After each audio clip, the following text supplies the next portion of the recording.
Chapter 26 Picking Snails, Saving People. I Seeing the empty large iron bucket, Tsuehua finally realized that her daughter wasn't lying. She opened her mouth wide in astonishment. How much are we going to earn? She knew that her daughter's sour fish was delicious, but she didn't expect it to be so popular. Yang was unfazed. It's only a few dozen yuan, Mom. Let's go inside, I'm so hungry. Tsuehua took the produce from Yang's hands. Let's go, meal is ready. Hurry and let's eat. Lunch was 2 dishes and a soup. 1 stir-fried green vegetables, 1 braised pork, and a tomato and egg soup. Quihua's culinary skills were quite good. Yang finished a large bowl of white rice with the soup. Yang, eat more meat. Eating meat will help you grow taller. Tsuehua kept adding meat to her daughter's bowl. Thank you, Mom. You eat too. Yang also added a piece of meat to Quihua's bowl. After finishing the meal, Yang counted the money she made from selling noodles in the morning. It totaled out to be 76 yuan and some change, which meant that she had sold almost 256 bowls of noodles. Tsuehua had never knew that you could make so much money in just one morning. She immediately said, Yang, do you need Mom's help tomorrow morning? Yang gave the money to Tsuehua and smiled, no need, Mom. One can handle it on my own. You just need to take good care of little sister at home. Tsuehua put the money away, feeling a sense of astonishment. I didn't know how easy it is to earn money in the city. Your dad and grandma would surely turn green with regret if they knew how good you are at making money now. The Mu family used to live frugally, and they couldn't even save 100 yuan over a year. But Yang earned over 70 yuan in just one morning. Tsuehua, a woman from deep inside the mountains, didn't know much. She thought that city money was easy to earn, unaware of how much hard work and sweat Yang had put into it. Yang maintained her composure and immediately corrected her mother's incorrect notions. It's not about city money being easy to earn. It's about finding the right method. If it was someone else, they might not necessarily make money. Lots of people lose money in business right now. Tsuehua nodded in confusion. Yang picked up her purchased fishing gear and continued, Mom, I'm going to make a round by the river. Alright, your aunt and I told me the river is quite deep. I'll go with you. Tsuehua knew that she was going to fish and was a bit worried. Yang chuckled, it's okay, Mom. You don't need to go. One know how to swim. Just stay at home and rest. To the east of Jinghua village, there was a long river. During this era, there weren't any factories yet, so the river water was very clear, and occasionally you could see a few children herding cows by the river bank. It was the busy farming season, and people were hard at work in the fields everywhere. Did you see that? That's Chenggua's relative. I heard her name is Yang. The one who bought the bicycle? Yes, that's her. My gosh. She even bought a bicycle. I have no idea where the young widow and her daughter got the money from. Idle chatter began to increase throughout the fields. Yang didn't concern herself with the gossip. She carried on, believing that the rumors would be self-defeating one day. Her most important task right now was to earn money. To earn a lot of money. As long as she had money, she could ensure a good life for her mom and sister. Yang quickened her pace towards the river bank. The river wasn't very deep, and in the shallow parts you could see a lot of snails and river clams. Yang rolled up her trouser legs, put the fishing basket into the deep water, then began to pick up clams and snails from the river bank with a plastic basin. During this era, people were not fond of clams and snails because they smelled musty if not properly prepared. Moreover, everyone was busy farming. Who had the time to explore new dishes? Within a short while, Yang had collected a basin full of river clams and snails. Young lady, why are you collecting so many snails? A woman in her 50s or 60s said, coming up to the river bank. She was wearing a towel on her head and holding a little child by her hand, a bright child with large, round eyes, staring curiously at Yang. Yang laughed and said, I'll pick them up and stir-fry. adding some green onion, ginger, garlic, and chili, it'll be fragrant. Auntie, would you like to pick some with me? The aunt frowned deeply. You're a big girl from out of town, aren't you? These things are fishy and hard to eat. We usually use them to feed ducks. No sooner had she finished speaking than the child she was leading by the hand started to convulse all over, foam at the mouth, and fell to the ground in less than 10 seconds. It was as if he was possessed. All of this happened so fast. The aunt obviously had never seen anything like this before and was scared to her knees, not knowing what to do. Guabao. Guabao. What's wrong with you? Guabao. She said, about to pick up the child and run home. Yang immediately dropped the basin in her hand and ran to the shore to stop the aunt's actions. Auntie, my family's been practicing traditional Chinese medicine for generations. Quickly hand the child over to me. The aunt looked at Yang with some hesitation, her eyes red. In the aunt's eyes, Yang was nothing more than a young girl. The aunt didn't believe her, nor dared to trust her. The child in her arms was the lifeblood of her daughter's entire family. If something were to happen to him, she wouldn't be able to live either. Auntie, you can trust me with the child. If we delay any longer, he might not make it. Yang said seriously, with no intention of joking. The aunt was still very hesitant and shouted loudly, "Help! Someone help quickly! Help save a life!" There were many people working in the fields. When they heard the aunt's call, many people came. What's going on here? Isn't this child from Mai Feng's family? Is he possessed? The crowd was buzzing, guessing the cause of the child's illness. Yang couldn't care less at that moment. She snatched the child from the aunt's arms, laid him on his side on the ground, pried open his mouth, and then without hesitation, put her hand into the child's mouth. The child immediately bit down hard on Yang's hand. She squeezed her brows and broke out in a thin layer of sweat on her forehead. The onlookers watched Yang, pointing fingers. What does this little girl know? What if she causes someone's death? Auntie Chen, stop her quickly. Don't you want Guabao to live? This little girl really doesn't know her place. Just as the crowd was about to step forward and interfere, an experienced old man immediately stepped forward and said loudly, "If you don't know, then don't talk nonsense. Guabao is having an epileptic seizure. This girl is trying to save him. If not handled well, this disease could be fatal. You people need to back off. Don't get in the way of her trying to save someone." When the crowd heard this, they immediately retreated a bit, fearing trouble might find them, whispering among themselves. Yang looked up and gratefully glanced at the old man who had spoken. The old man was wearing reading glasses and a white vest, exuding a scholarly aura, not like an ordinary farmer at all, but more like someone who had retired to the countryside.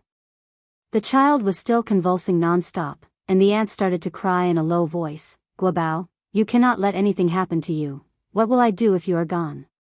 Yang, while performing emergency measures, said, "Auntie, quickly unbutton Guabao's shirt." All right. The aunt then snapped back to reality, her hands trembling as she undid the child's buttons. During that time, the child's eyes were tightly shut, his face looked deathly pale, he slowly stopped convulsing, his breathing became slower and slower, there was almost no sign of life in him. The whispering on the side started up again. Can this girl really do it? It's been so long and still no response. Could it be that Guabao is gone? As soon as the aunt heard this, she panicked immediately. Her hands went around Yang's neck, shaking Yang. She said in an emotional tone, "If anything happens to my Guabao today, one will fight you to the death with my own life." Chapter 27 Jealousy. If it were not for Yang's interference, she would already be taking Guabao to the clinic now. How could it be delayed till now? Yang glanced up at the elderly woman, soothing her with a warm voice. "Don't worry, Guabao is okay. He'll wake up soon." No sooner had Yang's words dropped when the child's consciousness began to gradually recover and his face turned ruddy. Yang pulled back her hand, then took out a tissue she was carrying and carefully wiped off the froth from the child's mouth. Upon seeing this, the crowd displayed varied expressions. No one had imagined that Ni Young really had some skills. The crowd, which had been enjoying the spectacle, quietened down abruptly. Just a fluke? A sarcastic voice rang out from the crowd. The speaker was a young girl named Wang Hongxiu, about 16 or 17 years old. She was pretty attractive with her clear eyes and was considered a belle in the village. Before Ni Young arrived, she was the prettiest woman in Jinghua village. But since Ni Young showed up, Ni Young was more beautiful than her, wealthier than her, and all the attention of the village was on Ni Young. Her limelight was wholly stolen. She naturally had a grudge against Ni Young. A lot of unfavorable rumors emanated from Wang Hongxiu. Once she spoke, others immediately nodded and echoed it. Nothing but a teenager, what could she possibly know? They, with their wealth of life experience, couldn't possibly be outdone by a kid, could they? Ni Young was not concerned with all these, she only cared that Guobao was safe. She helped the child sit up, and only then did the elderly woman notice the bloody bite marks on Ni Yang's hand which Guobao had made. The old lady spoke nervously, "Dear girl, you're not hurt, are you? We agreed beforehand that you voluntarily put your hand in Guobao's mouth, one didn't force you. Some things must be clarified. Ni Young was a foreigner. Why is she helping her grandson out of the blue? There must be something she wants." The old woman feared being conned. "No worries," Ni Young said lightly with a smile, "it's no big deal. You don't have to worry about it." The old woman sighed with relief. She thought that Ni Young would make a big deal out of it. After all, getting bitten by someone was no small matter. She asked again, "So, is Guobao all right now?" Ni Young nodded, "Yes, he's all right for now. Although he was fine at the moment, without proper treatment, the illness would surely relapse in the future." Just as she finished speaking, the child in her arms suddenly opened his eyes. He first looked at the old woman, then at Ni Young, asking in confusion, "Grandma, what happened to me?" During an epileptic seizure, one experiences temporary memory loss. The child was suffering from epilepsy, commonly referred to as madness disease, causing a loss of consciousness, convulsions, and frothing at the mouth during an episode. Ni Young had earlier put her hand in his mouth to prevent him from biting his tongue, unbuttoned his shirt, and lifted his lower jaw to prevent suffocation. These were the basic emergency measures during an epilepsy attack. Confronted with the child's question, the old woman was at a loss for words. Ni Young smiled and patted the child's head, "You're fine. We just played a game." His gaze drifted onto Ni Yang's hand, a flicker of concern in his eyes. "Sister, what happened to your hand?" Ni Young raised her left hand, her eyes smiling as she casually replied, "One accidentally hurt myself, you should get up quickly. The ground is so dirty." Picking himself up and dusting off his behind, the child introduces himself, "Sister, I'm Yang Guobao, 7 years old. This is my grandma. Thank you for your help today." Yang Guobao's epilepsy was congenital. He was always painfully aware of his condition, and because of his disease, the other kids in the courtyard were unwilling to play with him. So, his mother had brought him to the countryside for a change of atmosphere. It seems his illness has flared up again. His sister probably hid his illness from him to spare his feelings, though in reality, he knew everything. A skeptic sauntered over, scrutinized Yang Guobao up and down and asked with trace of suspicion, "Guobao, are you really okay? One moment he looks on the brink of death, and the next, he's fine." Yang Guobao nodded his head and turned in a small circle in place, "I'm really fine." The crowd watched Yang Guobao, all of them remarking in amazement. The elderly woman looked gratefully at Ni Young, "My dear, one can't thank you enough. If it wasn't for you, I wouldn't know what to do." "There's no need for thanks, it was a simple thing to do." Ni Young replied indifferently. Given the chance to live again, Ni Young valued life more than anyone else, not only her own but also those of others. Yang Guobao looked at Ni Young, his big eyes filled with curiosity. "Sister, what's your name?" He really liked this beautiful sister. She was like a fairy. Not only was she beautiful, but she was also very kind-hearted. Ni Young smiled slightly. "My name is Ni Young. Li Yen? Yang Guobao cocked his cute little head to one side. Is Yen the Yen of beautiful? No, it's Ni Yang, Ni from the beginning of the phrase, in the beginning, and Yang from the phrase, fire and smoke. When Ni Yang was born, it was mealtime and every household's chimney was emitting smoke, so Mu Jinbao named her Ni Yang. It was fortunate that she was born at mealtime, otherwise she might have been given a name representing the era such as Changzheng, Red Soldier, Chunxiang, Chunhua, etc. Sister, can one be your friend? Yang Guobao took Ni Yang's hand and asked hopefully. Of course. Ni Yang nodded, smiling. Guobao, let's go play together. At that moment, two children ran out from the audience. Immediately, adults grabbed their hands and warned them in a low voice, don't play with him in the future. His illness might be contagious, and whose fault will it be if he dies? Let's keep our distance from such people. At the words, Ni Yang frowned slightly, but Yang Guobao's face remained calm. It was clear that he had experienced this sort of thing repeatedly and had grown accustomed to it. Ni Yang looked up, about to say something, but Yang Guobao tugged at her hand and reassured her, Sister, I'm fine. He couldn't allow his sister to offend the villagers on his account. Although Yang Guobao was young, he was very considerate. Wang Hongxia's face turned dark with frustration. She didn't expect Ni Yang to cozy up to Yang Guobao so quickly. As far as she knew, Yang Guobao came from the city and his family was very affluent. His father was a well-known prominent figure in Beijing, and his mother was a university graduate. Yang Guobao came to the countryside to recuperate. These country bumpkins didn't know Yang Guobao's true identity and didn't allow their children to play with him. If they knew his true identity, they might live to regret it. She had wanted to get closer to Yang Guobao for a while, but never found the opportunity, and now this foreigner, Ni Yang, had beaten her to it. Thinking this, Wang Hongxia's face twisted in jealousy, forgetting how she had avoided Yang Tianbao like a plague when his illness had started just a while ago. The elderly woman led Yang Guobao away, speaking to Ni Yang, My dear girl, I cannot thank you enough for today. I'll take Guobao home now. Yang Guobao had just woken up, and the old lady was a little worried. She planned to ask her daughter what was really going on when she got home. She never knew that her grandson had such an illness.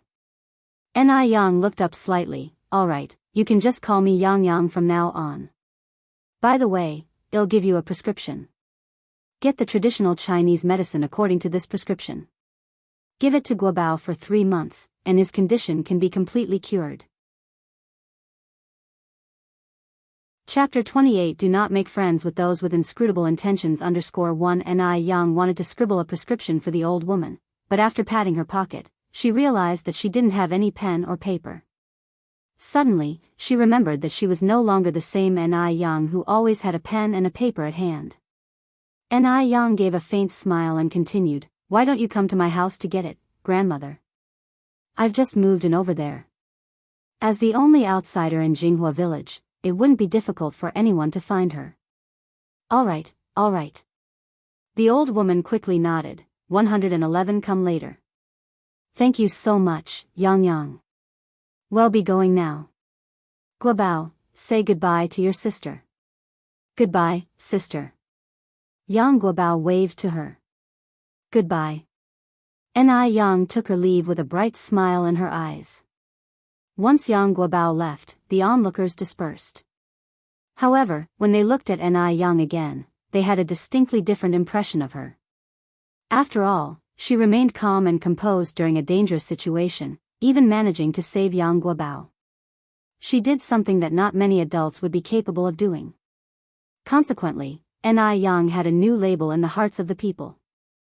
This girl isn't simple. After everyone else had left, Wang Xiuhong was still standing there. She thought for a moment, then walked over to Ni Yang and smiled, Sister Ni Yang, my name is Wang Xiuhong. I live not far from here. Can we be friends? Given the present circumstances, she could only try to befriend Ni Yang. Only by infiltrating the enemy's ranks could she effectively control and suppress them. Wang Xiuhong was no fool. Ni Yang smiled lightly and looked up, Sorry, no. Wang Xiuhong was taken aback.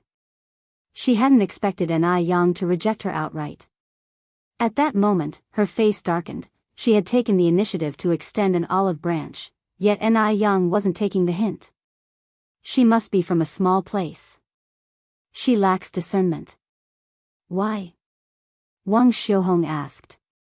An Yang's expression was serene as she replied candidly, because I don't befriend people with ulterior motives. She had been aware of Xiuhong for a while and was naturally aware that Wang Xiuhong didn't have good intentions. She refused to waste her time on such people. Ulterior motives? Being so openly confronted, Wang Xiuhong started trembling with anger and slapped An Yang. You ill-mannered brat. Since your mother didn't teach you how to behave, allow me. With her striking looks and a group of young boys fawning over her, Wang Xiuhong was like a petty tyrant in Jinghua village. Kids would make sure to respectfully address her as Sister Xiuhong. Who would dare to offend her? Running into a brick wall with An Yang today naturally left her with a bad taste in her mouth. Since her sweet words were falling on deaf ears, she had no choice but to resort to violence. An Yang caught Wang Xiuhong's swinging wrist in an instant, her voice ice-cold. Apologize. It may have appeared that An Yang simply caught Wang Xiuhong's wrist effortlessly, but the actual force she exerted was something only Wang Xiuhong could comprehend. She was in so much pain that her face contorted. You little wretch. Let go of me. An Yang's expression chilled further. Apologize. Let go of me, you wretch. Wang Xiuhong struggled violently. The more Wang Xiuhong struggled, the harder An Yang's grip became, until finally, she started crying out due to the intense pain. An Yang's face remained expressionless, her red lips tightly pursed. She emitted an oppressive aura that left Wang Xiuhong flabbergasted. She had initially thought that An Yang was simply a piece of soft clay to be molded as she pleased, but never expected An Yang to be such a tough nut to crack. Apologize. An Yang repeated, her voice frosty. I'm sorry. I'm sorry. I'm sorry. Wang Xiuhong's voice wavered with her sobs. Are you willing to submit? An Yang asked as she looked down at her. Wang Xiuhong bit her lip hard, nodded reluctance and conceded, I yield. Louder. An Yang demanded, her eyes coldly piercing. I yield. Wang Xiuhong bit her lip, raising her voice, her face a mask of humiliation. Louder. An Yang commanded, narrowing her eyes slightly.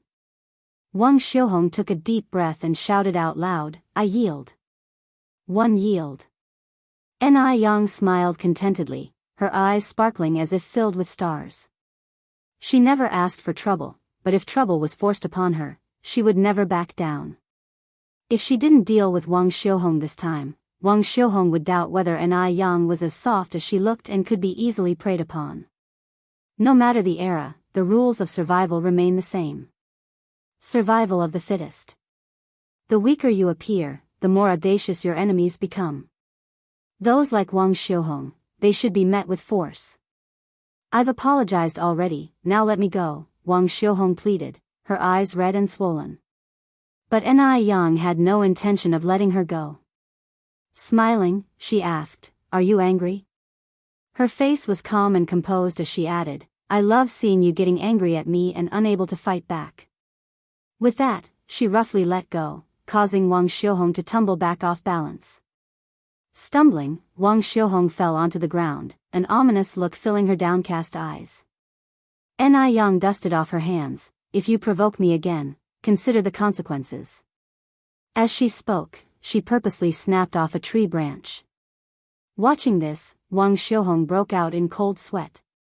Just you wait, my little cousin. You dare humiliate me like this? I will make you pay dearly for it. Watching An Yang walk away, Wang Xiuhong tightly bit her lip, fury burning in her eyes. An Yang carried the collected river snails into the village, greeting the villagers with a smile whenever she passed by them. Who wouldn't like a sweet-tongued, good-looking girl? Once home, An Yang drew a bucket of well water to keep the collected snails and clams, adding a few drops of vegetable oil on the water surface to make the snails spit out sand and grit faster. Enrich came out of the house, curiously asking, Yang, what are you doing? Where did you get all these river snails? Enrich stood up, smiling cheerily, Mom, the well water is very cold, you better stay away from it and go back inside to rest. One just brought back these river snails, planning to stir-fry them tonight. You can eat river snails? Enrich asked, somewhat surprised. Enrich nodded, of course, you can. It's a delicacy. She had brought back big river snails that had yielded a lot of meat, and if cooked right, they wouldn't taste worse than pork. Over the past few days, Enrich had introduced many new things to Enrich, who accepted them without questioning further and dragged Enrich into the kitchen. Yang, I've already cut up the fish for you. Come and see if it's all right. Enrich wanted to help her daughter and had sliced several fishes into thin pieces. The pieces of fish were placed in white porcelain bowls, making a total of 20 big bowls. The fish bones and heads were already being stewed in a pot, the soup a milky white, and the air filled with a delicious aroma. Mom, Enrich looked at Enrich and said seriously, you don't need to do all these. One can handle it. You haven't fully recovered yet. It's more important to rest and recuperate.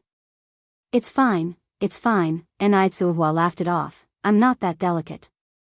If we were still in Dam Village, one would be working in the fields by now. What's a little fish cutting? Compared with her previous life, Enrich felt that her current life was happier than a life in paradise. Who would have dared to dream of such a life a month ago? Chapter 29 Beauty Ingredients. Enrich looked at Enrich, her eyes suddenly feeling a bit sour. If only she had been braver in her previous life and escaped from that cage earlier, her mother wouldn't have had to suffer so much, even losing her life.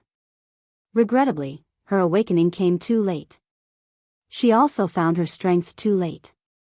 Even though she eventually became a billionaire, she never found real happiness. On the screen, she was the glamorous boss but no one ever knew just how much she had given up to earn that title of boss. Actually, the old bachelor didn't die of illness. It was she who killed him with her own hands. In order to murder that old bachelor, she planned it for a whole 10 years. This delayed her prime years by a full decade. These 10 years of experience left a heavy shadow in her heart. Even after becoming boss she couldn't get close to a man, lost faith in love, and even began to fear men. For the next 30 years, she lived alone until her accidental death. After escaping from the village, she worked in a factory, served as a waitress, and finally met a couple who practiced traditional Chinese medicine and had lost their only child. The couple, seeing that she was pitiful, took her in as their adopted daughter. They taught her the medical skills she had. Later, she worked part-time whilst attending university. Then, she managed to own her own store. Then her business grew and she became Beijing's wealthiest person, a well-known entrepreneur, frequently appearing on TV screens and financial newspapers. She became boss but didn't obtain everything she wanted. This time around, she was determined to live a more brilliant life. Everything she hadn't had in her previous life, she vowed to have this time: family, friendships, love. For a moment, Enrich's eyes felt a bit sour. Seeing this, Enrich was panicked and grabbed Enric's hand. Yang, Mom is really fine. Don't all the women in our village go through this? It really doesn't matter if I sit the month or not. Enrich was only 16 after all, and Enrich wouldn't bear to see all the burdens fall on her shoulders alone. Enrich looked at Enrich, her eyes full of concern. She must have accumulated a lot of blessings in her past lives to have a good daughter like Enrich. Enrich recovered, wiped her eyes, and said, Mom, the body is yours. If you don't want to sit the month, I won't force you. But you need to remember, don't touch anything cold. Just leave the housework to me. After you've finished sitting the month, you can work as much as you want. Having been a traditional Chinese doctor in her past life, Enrich naturally knew how important postpartum care was for a woman. But since her mother didn't want to stay in bed, she wouldn't force her. She would just take extra care with her mother's diet. Enrich nodded. Okay, I'll listen to Yang Yang. Then go back to your room and see your sister.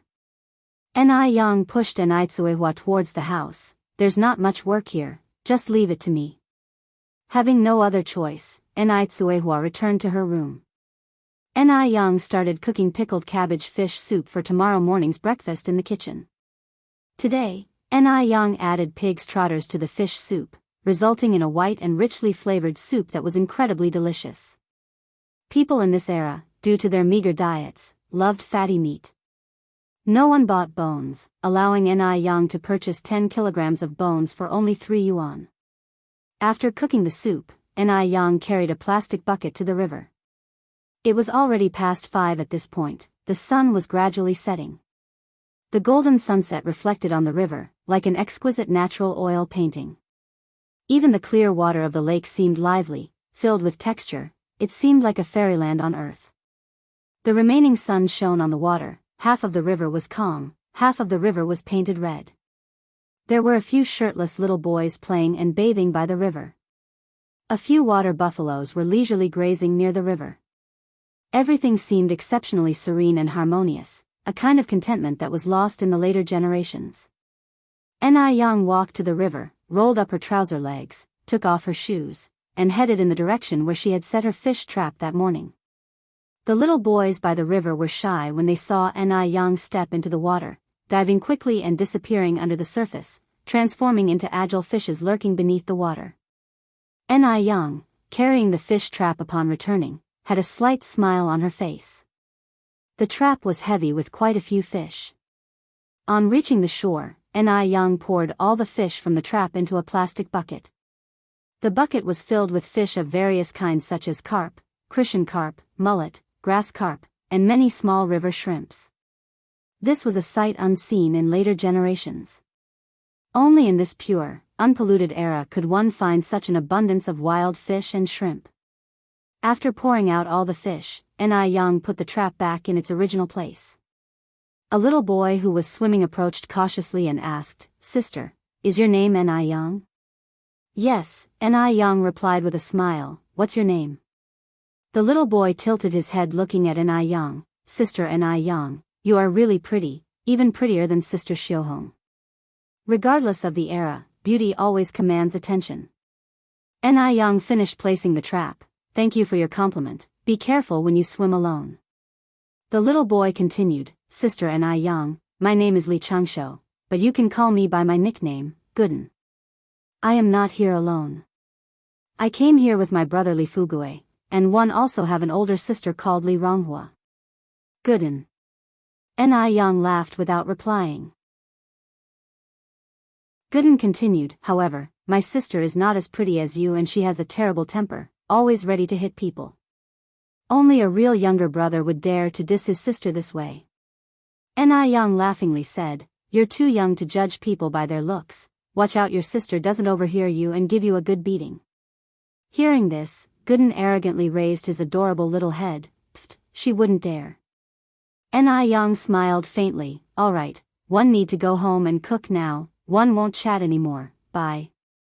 "Bye," Gooden waved to Yang. After Yang left, Gooden quickly swam to his brother Li Fugue. "Brother, Sister Yang is such a nice person, she's nothing like what Uncle 2 and Auntie 3 said. Anyway, I really like her." Li Fugue, 6 years older and more mature than Gooden, replied, "A gentleman doesn't judge someone by rumors, nor does he spread rumors about others. If she really is as everyone say, well, find out with time." After Yang returned home, she placed all the fish and shrimp from the bucket into a large basin. She then removed the river shrimps, planning to make a dish of fried river shrimp for dinner. Next, she cleaned a carp, planning to use it with food purchased today to make a dish for beauty and breast enhancement, stewed carp with kelp and pork feet. Just having a pretty face isn't enough for a woman, she must also have a perfect figure. Wanting fair skin, a perfect figure, rosy lips, sparkling eyes can all be achieved through dietary therapy. In later generations, many people neglected their eating habits, had irregular meals, craved sweet and spicy foods, and were addicted to internet-famous foods and fast foods, leading to obesity, dark skin, spots and acne. Their looks would gradually deteriorate. Hence, Ni Yang decided to start now and use the knowledge of traditional Chinese medicine she learned in her previous life to improve herself, both externally and internally. Not just herself, but also Ni Tsuehua. Ni Tsuehua, now only 36 years old, already had wrinkles on her face. Her skin was extremely dull, and her figure had lost its shape. Ni Yang wanted to help her regain her youth and find her happiness again. After prepping the ingredients for stewed carp with kelp and pork feet, Ni Yang fetched a casserole and put all the ingredients in it to stew. Soon, delicious fragrance filled the small kitchen. Chapter 30 Mo Baichuanai. There were 3 dishes and 1 soup for dinner. The first dish was a clear stir-fried pig kidney. Pig kidney contains micromineral elements like zinc, iron, copper, and phosphorus, as well as vitamins and fats. This is a good dish to alleviate aging. The next dish was sautéed green beans with river prawns. Both the green beans and river prawns are high-protein foods that have a strong lactogenic effect, promoting healthy breast development. This is considered an excellent dish for breast enhancement. Ni Chingue ordered the sour fish dish.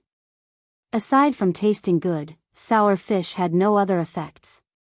Finally, there was a dish of stewed carp with kelp and pork feet, another breast enhancement dish.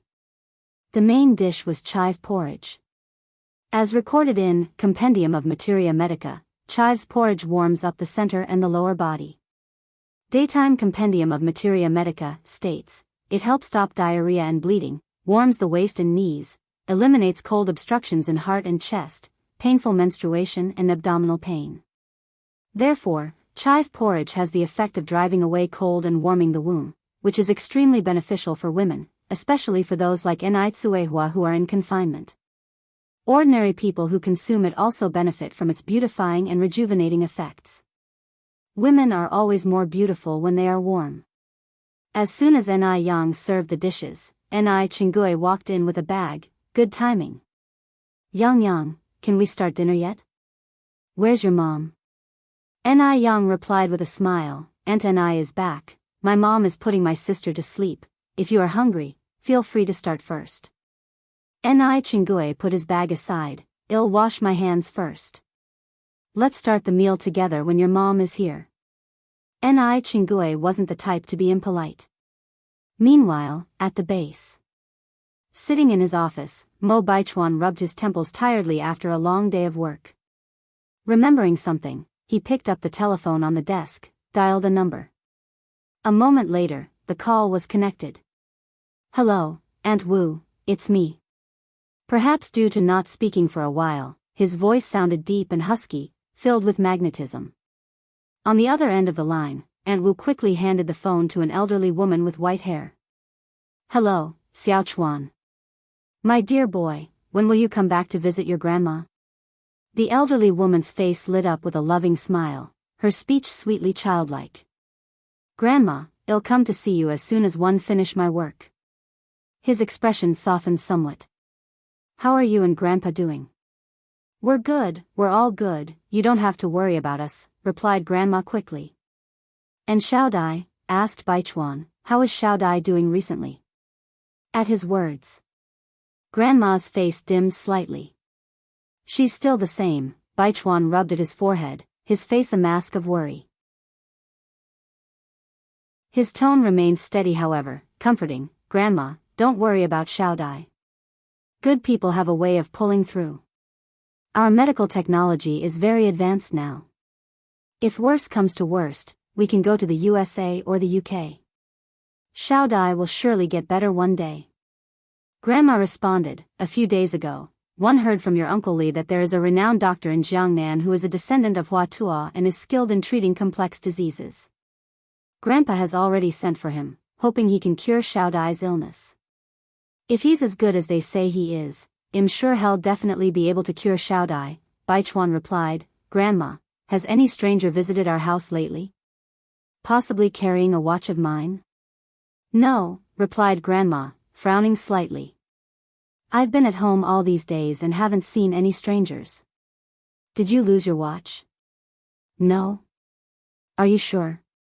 Baichuan's brows knitted together in confusion. Never mind then, Grandma. If you do see anyone, remember to call and let me know. All right. Mrs. Mo nodded, a flicker of doubt in her eyes. Mo Baichuan hung up the phone, stood up, and walked to the balcony. He gazed at the stars in the sky as if lost in thought. His exquisite peach blossom eyes, deep as the darkest night, seemed to blend seamlessly with the dazzling trail of stars. He was wearing a military green shirt. The second button was undone, revealing his beautifully curved collarbone and the appealing knot of his throat. Above that was his distinct jawline, sharply defined facial features, and smooth skin that seemed carved to perfection. A strong aura emanated from him. Just standing there casually, he made it impossible for others to reach him or dare to approach. He was thinking about Ni Yang. By his count, Ni Yang had been in Beijing for 5 or 6 days now. Why hadn't she come to see him at Mo family? What kind of person was Ni Yang, really? Mo Baichuan had seen countless people in his life, but Ni Yang was the only person he could not figure out. Though she was just a 16-year-old girl, his instincts told him she was not as simple as she appeared. Ordinary girls her age didn't have her kind of courage and determination. Mo Baichuan's brow furrowed as the realization dawned on him that he was becoming increasingly infatuated with the girl. This was not a good sign. He slowly pulled a pack of cigarettes from his pocket. With a clink, a chain of ghostly blue flame leaped up from the silver lighter. Mo Baichuan held the cigarette in the corner of his mouth and took a deep drag. The fresh taste of tobacco hit the back of his throat, instantly sobering him. He stared at the starry night sky, with an indescribable look in his eyes.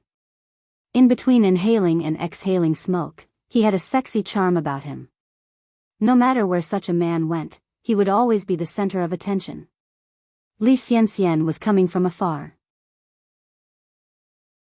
She couldn't help but decrease her pace and stood stupefied, looking at Mo Baichuan's silhouette profile, her gaze almost fanatical. She had never seen a man who looked so attractive, even while smoking. From any angle, he was flawless. If she had to describe him in 4 words, it would be refined and profound. Li Xianxian took a deep breath, hid the fanaticism deep in her eyes, and casually walked up to Mo Baichuan. Speaking in a gentle tone, she said, "Mr. Mo, the young girl you asked me to look up, she's married. If you intend to meet her, it might be a bit inconvenient." At this moment, Li Xianxian still didn't know that Mu Yang had changed her name to Ni Yang and had left Dam Village for Beijing. Married? Mo Baichuan squinted slightly. When was this? Just a few days ago, Li Xianxian softly explained. This is often how it is in rural areas. People marry off young because of poverty. One also heard that the girl married quite well. The man may be a bit older, but he has land, a house, and money. She won't have to worry about food and clothing for the rest of her life.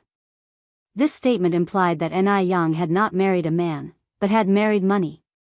Because at this time, the freedom of marriage was in vogue, and even families couldn't force someone to marry against their will. Thinking of the watch that Ni Yang had swindled from him, a cold light flashed in Mo Baichuan's eyes. He must have been out of his mind to fall for someone like that. Noticing Mo Baichuan's change of expression, a fleeting look of satisfaction flashed in Li Xianxian's eyes.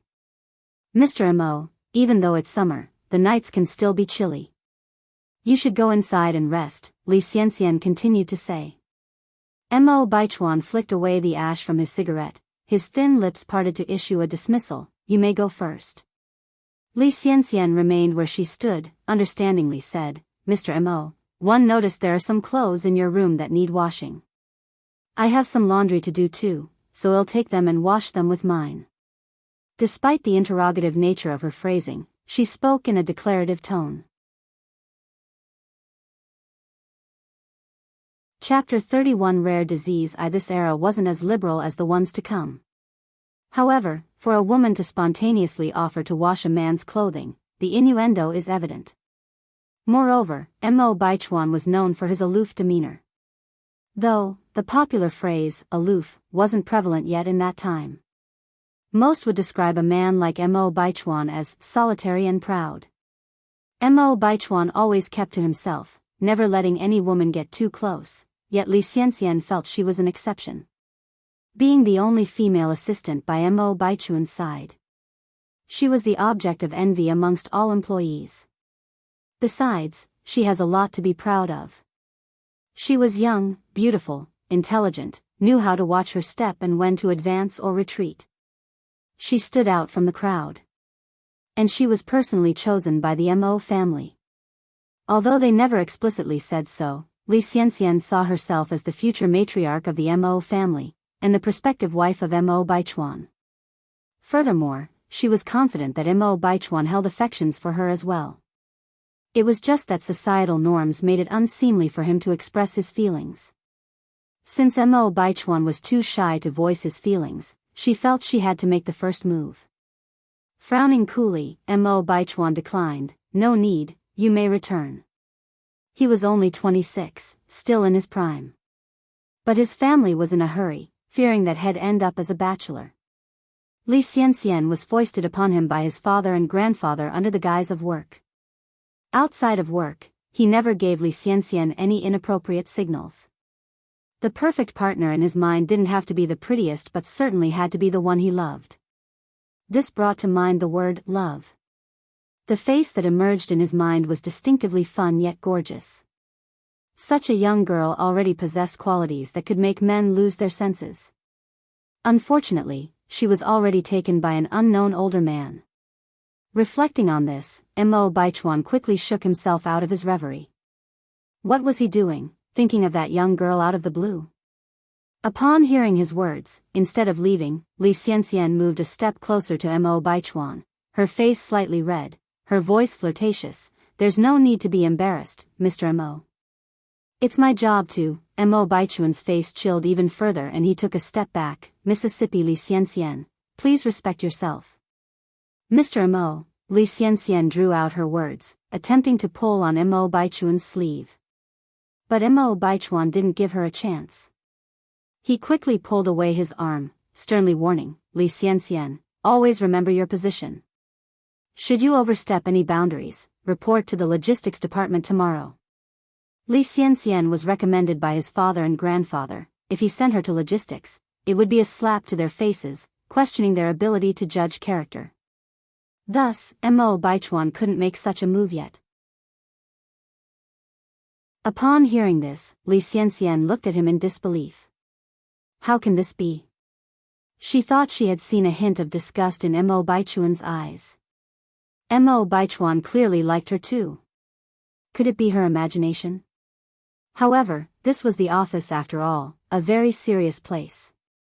It probably wouldn't be suitable for Mo Baichuan, a man in a position of power, to openly express his feelings here. Therefore, Mo Baichuan must have repressed his feelings because he had to maintain his dignity. Thinking along these lines, Li Xianxian started to feel better. Looking at Mo Baichuan, she sincerely said, "Mr. Mo, I understand my mistake. There won't be a next time." Over here. The Mo family. Old Lady Mo, filled with sorrow, was sitting in a very warmly decorated bedroom, where the air was thick with the smell of medicine. On the pink princess bed, lay a young girl, barely 13 or 14. The girl's face was as white as snow, with her lips becoming paper white. Looking at old Lady Mo, she comforted wisely, "Granny, don't worry, I don't feel any pain, really no pain." Despite her words of no pain, her voice was incredibly weak and feeble. Due to bedridden years, her body barely had any weight. Upon hearing this, old Lady Mo fought back her tears and smiled. "Don't worry. Granny is not worried at all. Our Xiao Dai will recover soon. This little sickness is nothing." Emichim. Mo Hudi nodded, "I will definitely get better." Although Mo Hudi was not very old, her mind was extremely mature. She knew that her days were numbered. In fact, it might be better to die quickly than to live. Every minute she lived now was filled with tormenting pain. It was unbearable. Yet, to prevent Granny from worrying, she never admitted the pain. The departure of her mother had already dealt a severe blow to Granny. She could not cause her grandmother to endure the pain of losing a loved one again. Therefore, she had been actively cooperating with the treatments, not letting go of any chance to survive. It had been 5 years, lying in bed. She really tried hard to survive. But now, she really couldn't hold on any longer. With the help of sleeping pills, Mo Hudi fell into an uneasy sleep. Even in her dreams, her brows frowned tightly. One could only imagine the bone-crushing pain she was enduring. At this moment, old Lady Mo finally could not control her emotions and started to cry softly. Her daughter had already left. No matter what, she had to keep hold of the only bloodline left in the world by her daughter. Otherwise, she would have no face to meet her daughter in the afterlife. After crying, old Lady Mo went to the living room, made a call, and said, "Tell Divine Dr. Li that as long as he can cure Xiao Dai, our Mo family will meet all his demands." The Wang family. Yang Guobao was chasing a big rooster around the yard. Grandma was telling her daughter, Wang Meifeng, what happened on the river beach this afternoon. Listening, Wang Meifeng felt a cold chill. As Yang Guobao's mother, she knew her son's condition well. She knew that in such a situation, if Yang didn't stop her mother and take prompt rescue measures, she might not have seen her son this lively today. Thinking of this, Wang Meifeng was filled with lingering fear. "Mom, we must thank that girl properly. Where does she live? Take me to her quickly." Grandma frowned slightly. "Are you saying that this girl, Yang, is really quite capable?" Even now, Grandma still held doubts about Yang, considering her intervention as nothing more than her good luck. "Of course." Wang Meifeng continued, "If we sent Guobao to the health clinic today as you suggested, I might not be able to see Guobao right now." "Mom, you've really met a noble person today." Grandma looked at Wang Meifeng, recalling the words Yang said in the afternoon, and said, "Meifeng, that girl also said that her family has been practicing medicine for generations and she has a cure for Guobao's disease." Originally, Grandma didn't take this matter seriously, but seeing her daughter praising Yang so highly, she decided to mention it. When she heard these words, Wang Meifeng exclaimed excitedly, "Mom, are you serious?" Chapter 32 Prescription. Yang Guobao's epilepsy originated from his mother's womb. Over the years, they had consulted countless hospitals and even tried folk remedies, but to no avail. If anything, Yang Guobao's condition only worsened. The frequency of his seizures also increased substantially. Even foreign medical experts stated that such a disease could only be managed, not cured. Hearing someone claim that they could cure her son's epilepsy, Wang Meifeng was of course elated. Seeing her daughter's excitement, the old lady gently advised, "Meifeng, don't get your hopes up too high. That young girl is only 17. The greater the hope, the greater the potential disappointment." At her words, some of the hope in Wang Meifeng's eyes dimmed. She responded, "Mom, no matter what, I want to give it a try." The old lady sighed helplessly. "All right, let's go take a look." Wang Meifeng nodded and glanced at Yang Guobao, who was chasing after a rooster, a pang of sadness filling her eyes. Due to his physical condition, there were no children willing to play with Yang Guobao since he was young. As a mother, she wished so dearly for her son to enjoy a normal, happy childhood like other children. When Wang Meifeng and her group arrived at the Ni family's home, Yang was serving food in the kitchen, while Ni Tsuehua was feeding her daughter in the room. Ni Chinggui was sitting at the table, waiting for the meal to start. The table was set with 3 dishes and a soup, hot steam rising and filling the air with appetizing smells. "Is Chinggui at home?" the old lady called out as she entered the house. At the sound of her voice, Ni Chinggui quickly stood up, looking out to see his guests. Recognizing them, a smile filled his face as he hurried forward to greet them. "Aunt Meifeng, what brings you here? Have you eaten yet? We were just about to start dinner, please come in and join us." Ni Chinggui had heard a bit about Wang Meifeng's situation. He didn't know the specifics, but he knew the Yang family had some influence in Beijing. Therefore, Ni Chinggui had always been very courteous to the Wang family. The old lady chuckled. Chinggui, no need for formalities. We've already eaten. By the way, is that girl called Yang Yang staying here with you? Yes, that's right. Ni Chinggui nodded. As he spotted Wang Meifeng holding Yang Gobeo's hand, his face looked slightly uneasy. Lowering his voice, he asked, did something happen? Did Yang Yang cause you any trouble? Seeing Ni Chenggui's misunderstanding, Wang Meifeng quickly clarified, no, not at all, sister-in-law. I'm here specifically to thank her. After that, she briefly explained the situation. Ni Chinggui let out a sigh of relief, laughing, one knew it. Yang Yang's a clever and capable girl, she wouldn't cause any trouble. She's inside, come in.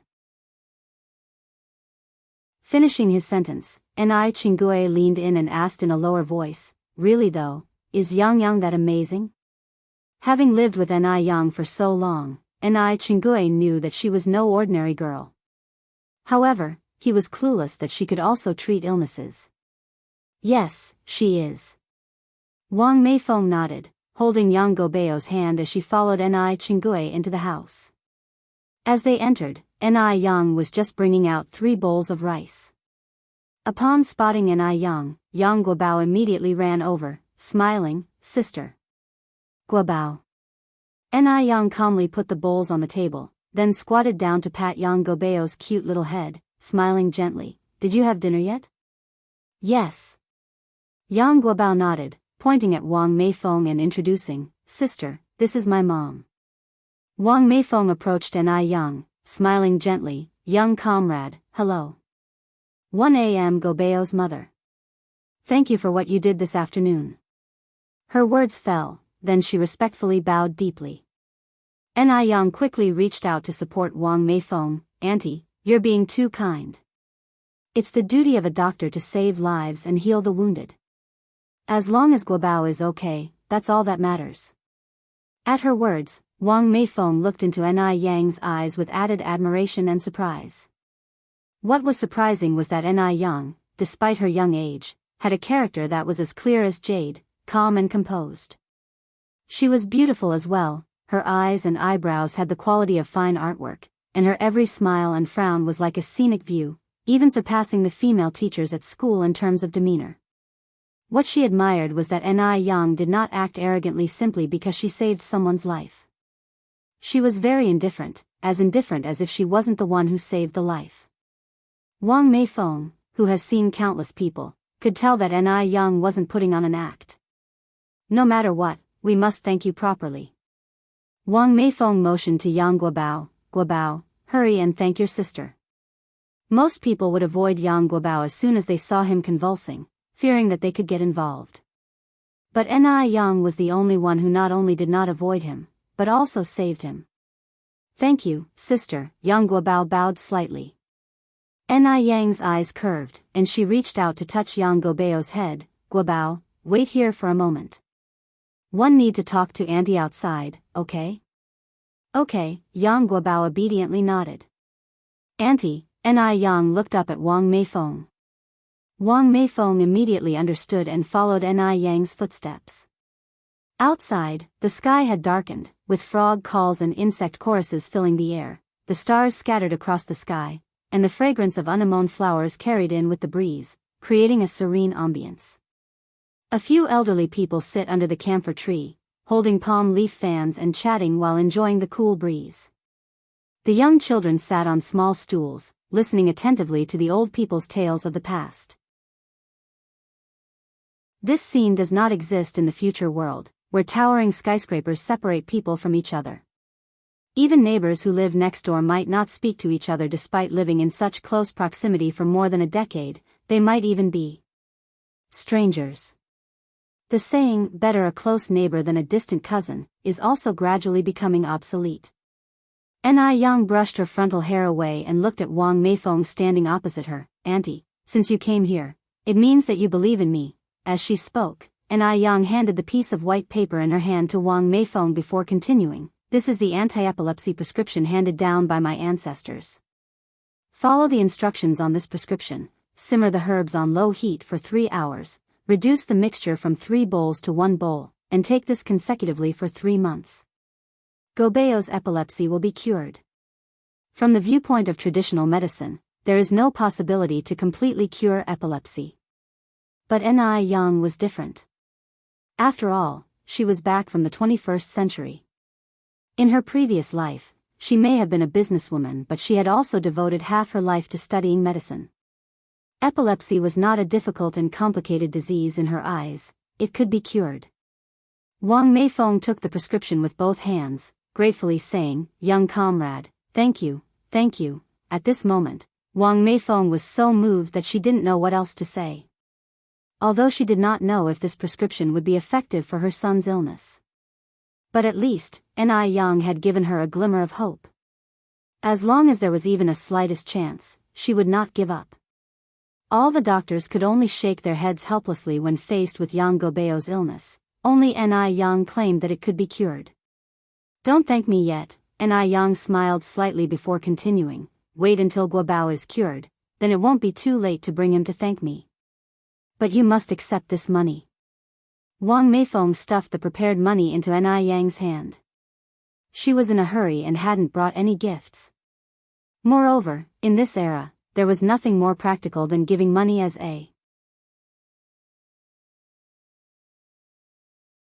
Chapter 33 Long-Term Development. Wang Meifeng handed over the money, which Ai Yang couldn't refuse, so she accepted it. "And then I won't stand on ceremony with you." "There's no need for ceremony, young comrade. This money is what you deserve," Wang Meifeng said with a smile. For her, her son's life was more important than anything else. "What's the significance of this money?" Wang Meifeng was really fond of Ai Yang. This young lady was delicate in her thinking, even considering to avoid discussing these matters in front of the child. Ai Yang faintly smiled. "Aunt, since you said not to stand on ceremony, you can just call me Yang Yang." "All right, Yang Yang," Wang Meifeng cheerfully agreed. When she returned to the room, Ai Tsuehua had already come out of her room and was chatting with the old lady and Ai Chingue. Yang Guobao sat quietly at one side, as demure as a young girl. Ai Yang took the initiative to introduce, "Mom, this is Aunt Yang, Gobeo's mom." Ai Tsuehua looked somewhat discombobulated at Wang Meifeng. "Hello." "You." Wang Meifeng was well educated and her husband's family was also very affluent, hence she was dressed neatly and was elegant. She was obviously not an ordinary person. Born and raised in a rural area, Ai Tsuehua felt somewhat inferior when seeing Wang Meifeng. Wang Meifeng grasped Ai Tsuehua's hand warmly. "Sister, you are really blessed to have such an outstanding daughter." Ai Tsuehua relaxed a bit, and laughed. "My Yang Yang has been sensible since she was a child." After a while of chatting, Wang Meifeng and the others left the NIS house. Ai Chingue stared at Ai Yang with disbelief. "Yang Yang, I never thought you would have such skills, even medicine." Ai Tsuehua blinked in confusion, but didn't speak up. She remembered that her daughter didn't know medicine, and the Mu family wasn't a family of doctors. Ai Yang laughed and said, "Aunt Chingue, it's not as exaggerated as you think. It's just a minor skill. Let's eat soon. The stewed carp with kelp and pork tendon will lose its effects once it gets cold." "Effects?" Ai Chingue's attention was immediately drawn to this. "What effects does this soup have?" "There is kelp and pork's feet and carp in it. Can we really eat it?" "This is my first time seeing such method of stewing soup." People in this era didn't have many demands for food like in later generations, they fancy variety. There was basically only one requirement. That there is rice in the pot and meat in the bowl. Ai Yang served Ai Chingue a bowl of soup. "It has a beautifying and nourishing effect, and it tastes great too, try it." After saying this, she served Ai Tsuehua a bowl of soup and finally one for herself. All women loved beauty. Upon hearing that the soup had beauty and wellness benefits, Ai Chingue immediately took a big gulp. then expressed with sincerity, "Yang Yang, your cooking skills are amazing. This soup tastes so good." The soup was stewed until it was thick and the color turned into a rich milky white. It combined the freshness of the fish and the gelatinous texture of the pig's feet, and the kelp subtly balanced out the greasiness from these two ingredients. The soup tasted amazingly delicious and was hard to resist. Ni Chingui never knew that apart from sour fish, there were other delicious foods in the world. Try this as well. Ni Yang used the serving chopsticks to serve Ni Chingui some fried shrimp with green peas. "Mom, you should eat more of this dish." All 3 dishes and 1 soup on the table, including the main course leek porridge, were meticulously researched and created by Ni Yang, which greatly beneficial to the human body. In addition to being delicious, these dishes also had beauty and wellness benefits. The culture of traditional Chinese medicine is profound. Beauty comes from a substantial diet. In this life, Ni Yang was not going to shortchange herself. Neither externally nor internally. After eating and prepping the pickled cabbage fish soup and the noodles for the next day, Ni Yang went to bed. She slept soundly, deeply, and peacefully that night. Since leaving the big village, everything has been moving in a positive direction. At 3:30 in the morning the next day, Ni Yang got up. At this time, it was still dark out. The stars were brilliant in the sky. After Ni Yang had prepared everything and cooked breakfast, she set off on her bicycle. Although it was early, there were already farmers in the fields reaping the harvest. In June, it was still hot, everyone was trying to get more work done before the sun came out. At noon, when the sun was at its hottest, they could take a little nap. When she arrived at Food Street, it was just after 5 o'clock. At this time, several people were already waiting at the spot where Ni Yang had set up her stall yesterday. They had all come specifically to eat her pickled fish noodles. The noodles were not only cheap, but they were also incredibly satisfying. The tart and refreshing taste was irresistible. "Young comrade, you're finally here, we've been waiting for a long time," said a middle-aged man wearing glasses. Ni Yang raised her eyes with a grin. "Uncle, I normally arrive around 5:30. You don't have to come so early." In the meantime, Ni Yang quickly set up the stove, fetched tables and chairs from the nearby hardware store, arranged them swiftly, and then invited the customers to sit down. In no time, all 5 tables were filled, and there were still many people standing. Despite being a young girl, Ni Yang was quick and efficient. It wasn't long before she had cooked the first batch of noodles. Creamy noodles were scooped into bowls, smothered with spicy and sour pickled cabbage fish soup, sprinkled with spring onions, cilantro and garlic, alongside a touch of secret chili paste. The taste was beyond compare. Even before the noodles were served, several diners had started to salivate. Ni Yang quickly served the noodles to each of the customers. "Here are your noodles, be careful, they're hot." The air was filled with the sounds of slurping noodles and satisfied sighs. "They're absolutely delicious." In no time, a long queue had formed nearby. Based on yesterday's experience, Ni Yang had prepared extra soup today, enough for over 300 servings. Unexpectedly, even after selling nearly 300 bowls, there were still many people waiting in line. Ni Yang could only say, "I'm sorry, I only have about 20 bowls of noodle soup left, there's no need for everyone to keep queuing. For those who missed out, don't worry, come here and take a coupon. Tomorrow you can use it to get 3 pennies off per bowl." At her words, the previously disgruntled customers perked up, crowding around Ni Yang and asking for coupons. The coupons were something Ni Yang had hastily put together last night. They weren't particularly fancy, but neither were they crude. This was also a way to promote her business. In her previous life, Ni Yang was a famous entrepreneur. She knew the unwritten rules of business and she suspected that within half a month, others would certainly attempt to replicate her pickled fish noodles. Whether or not they taste good is one thing, winning the hearts of the people is what really matters. After selling the 300 bowls of noodles, Ni Yang had made 106.8 yuan. The noodles had cost her 6 yuan, the fish 2 yuan, and the pickled vegetables were worth even less. In other words, she had made nearly 100 yuan in profit that morning. For the ordinary person, they might be overjoyed to earn so much, but Ni Young was no stranger to big businesses. She didn't have high expectations for the 100 yuan. Her sights were set much further. Now that the noodle business was going well, it was definitely time to consider its long-term development. Always running a street stall wasn't ideal, so Ni Young planned to rent a storefront in a prime location at the market, apply for a permit, and become a legitimate business owner. While Ni Young was moving the tables and chairs back into the adjacent shop, she was thinking about this issue. Yang, how was your business today? Did you sell out again? The voice of the shop owner sounded next to her. Chapter 34. A little girl who sells noodles. Ni Young was setting up the tables and chairs as she said, "Uncle Li, surely you aren't a fortune teller, your predictions are so accurate."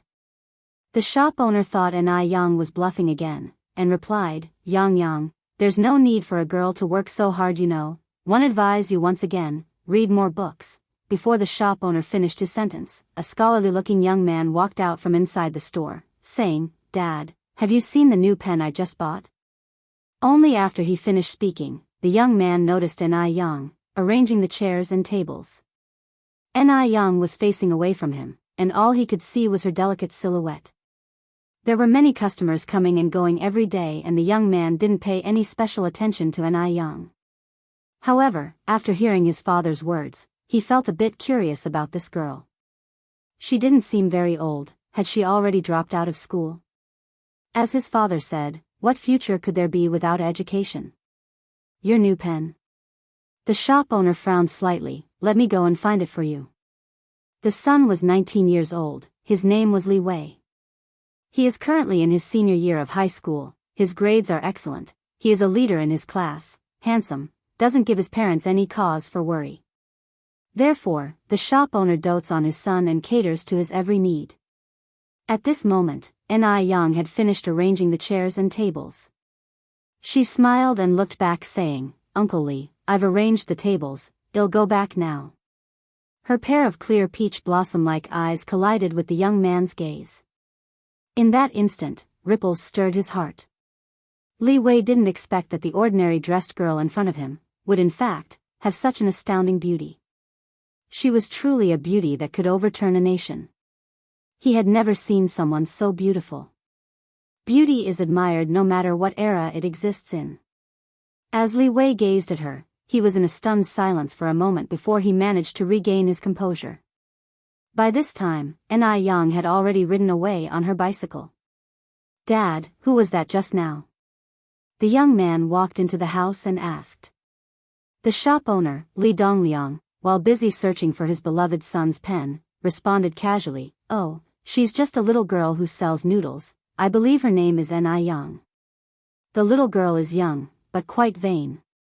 Xiao Wei, we must be down to earth in life, study hard, and secure a good future. Unlike that girl, Ni Young, who has thrown herself into society at such a young age, can't even read properly, who knows what will become of her in the future. Her family should have guided her better. It's a pity to let such a good seedling go to waste. Li Dongliang's voice was full of regret. Li Wei frowned slightly, a flicker of doubt in his eyes. He thought that Ni Young seemed to be a person with a story, not as despicable as his father had described. Ni Young. Although he didn't know which characters made up her name, he instinctively imagined the character Ni from the phrase, King Mingshan Nise, and Yen from Fu Yen Niao Niao. Li Wei wanted to say more, but just then Li Dongliang found the silver hero pen in a corner. Xiao Wei, I found your pen, now go to school quickly. Li Dongliang handed the pen to Li Wei. At this time, a hero pen cost 20 yuan. With 20 yuan, you could buy almost 10 pounds of pork. Ordinary families wouldn't dare to make such a purchase, which showed how much Li Wei was favored at home. He was truly the pride of his parents. Upon receiving the pen, Li Wei suppressed his curiosity, put on his school bag, glanced at the neatly arranged tables and chairs and said, then I'm off to school. Go ahead, Li Dongliang smiled with satisfaction. I'll pick you up after your night classes. All right, goodbye Dad, Li Wei nodded. Just as Li Wei stepped out of the shop, a woman rushed out from behind him. "Xiao Wei, wait. You forgot your milk." "Thanks, Mom," Li Wei smiled as he took the bottle of milk. This heartwarming scene was witnessed by a young girl standing not far away. A look of envy passed in her eyes, then she calmly walked towards Li Wei. "Class president, you seem to have arrived a few minutes late today." Li Wei lifted his milk bottle with a sunny smile on his face. "Bad memory, I forgot to grab my milk." This bright smile almost stunned the young girl. Not to mention that Li Wei seemed like a handsome young man who had stepped out of a movie. His academic performance was also excellent. Most importantly, his family was well off. People couldn't help but want to get close to such a man, regardless of where he went. Ni Yang rode her bike along the busy street. The breeze blew, and her dark hair danced in the air, creating a perfect arc. Li Wei was crossing the street in the opposite direction, holding his milk. In a fleeting glance, he saw the gorgeous face hidden beneath her flowing hair. He paused involuntarily, halting his steps and staring in her direction. The girl beside him noticed his behavior and curiously looked in the same direction, her voice full of confusion. "Class president, what are you looking at?" Li Wei recovered his gaze in an unhurried manner. "Nothing much, we should hurry. It is almost time for school." The girl furrowed her brows in bewilderment but did not question further, falling in step with the young man as they headed in the direction of their school. With her mind set on expanding her business, Ni Yang investigated the rental prices of the shops along her way. A decent location was roughly 150 yuan a month, while subpar ones ranged from 80 to 100 yuan. Moreover, such rental agreements either required a lump sum payment for 3 years in advance or buying the property outright. Now that she had added the money lent by Wang Meifeng last night, she only had a total of 950 yuan. If she rented a shop for 150 yuan a month, she would need to pay a lump sum of 5,400 yuan. Even if she rented in a less ideal location, it would still cost 2,880 yuan. She fell far short of these amounts. As Ni Yang, once rich in her previous life, she felt the helplessness of poverty for the first time since her rebirth. Ni Yang pushed her bike, contemplating in her mind, wondering how to make money quickly. If she wanted to earn more money, she had to sell more pickled fish noodles. Although her pickled vegetable noodles were tasty and business was good, there would soon be imitators. Their prices could even be lower than 30 yuan for a bowl. The market was ruthlessly competitive. Therefore, she had to come up with her own unique recipe that couldn't be replicated. She aimed to achieve what was once said in the future: always copied, never surpassed. Only this way, she could have a continuous stream of customers. Ni Yang came to the vegetable market with her bicycle. First, she bought several pickles, then over 60 pounds of cabbage, 10 pounds of onions, garlic and cilantro, along with some Sichuan pepper and other spices. Since she bought so much, the shop owner generously gave her some other vegetables for free. After buying the vegetables, Ni Yang bought 10 fish. This time, she bought all big head carp. The 10 fish weighed over 40 pounds and only cost her 3 yuan. Since she had to buy so many things, Ni Yang didn't return home until the afternoon. Ni Tsuihua was lulling the child to sleep in the house. Seeing Ni Yang return, she didn't care if Ni Yun was sleeping or not and immediately handed her over. Yang, why did you only come back now?" "I was really worried." Usually, Ni Yang would always return home around 11 o'clock. Ni Yang took her younger sister from her arms, gently stroking the girl's cheek with a smile on her face. "I got held up at the market. You shouldn't worry about me, I'm not a child anymore. Let me hold Yun Yun. You should go eat. After eating, go have a good sleep. I'll wake you up when it gets dark." Ni Tsuhua truly cared for her daughter. Yang always stayed up late for work and woke up so early every day.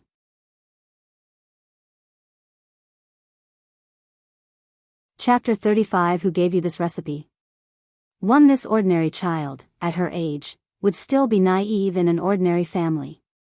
But for Ni Yang, almost all of the family's burdens have fallen on her. Every time she thought of the hardship endured by Ni Yang, Enai Tsuehua was overwhelmed with shame. Was it because she had been so incompetent as a mother? Enai Yang handed her little sister to Enai Tsuehua. "I'll go to eat first." Enai Yang came to the dining room, hurriedly ate a few bites, left her chopsticks, and went to the courtyard to unload the goods from the bicycle. After the 60 caddies of vegetables were unloaded, a large heap was formed. It was indeed a massive task to wash them. Yet, Enai Yang was not afraid of the trouble. After pressing a large basin of well water, she squatted down and started washing seriously. She planned to pickle these vegetables into sauerkraut. Having been in the catering business in her previous life, pickling sauerkraut was not a difficult task for Enai Yang. Moreover, she was skilled and had devised a secret recipe. The sauerkraut she pickled was not only fragrant and crisp but also appetizing, leaving a lingering aroma in the mouth. In the sour fish noodle soup, the secret sauerkraut and the secret chili were the main characters. These secret recipes could not be imitated by others. She believed that once her secret sauerkraut was out, it would become even more popular given that the noodles she made using ordinary sauerkraut from the market were already selling well. With this thought in mind, Enai Yang was full of energy and did not feel tired at all. In fact, most of the sauerkraut available in the market was not washed before pickling. After all, it was to be sold. But Enai Yang was different. Since she was depending on customers to make a living, she would be responsible for them. Therefore, the food processed by her was always very clean and hygienic, as if it were prepared for herself. "Yang, why did you buy so many vegetables? Including you and Auntie and I, there are only 3 of us for dinner. How long do we have to eat such a large amount of vegetables?" Enai Tsuehua walked over to Enai Yang, full of confusion. It was summer, a large amount of piled-up vegetables could easily rot. Enai Yang explained with a smile, "Mom, these are not for us to eat, I'm going to pickle them into sauerkraut." "To pickle sauerkraut?" Enai Tsuehua asked surprisingly. Yang, you know how to pickle the sauerkraut?" Actually, anyone could pickle salted vegetables, but not sauerkraut. It takes a certain level of skill to make the vegetables taste pleasantly sour and delicious. Therefore, Enai Tsuehua was somewhat skeptical of Enai Yang. After all, Enai Yang had never pickled sauerkraut before. Enai Yang replied with a smile, "I've never pickled before, but I've read about it in books.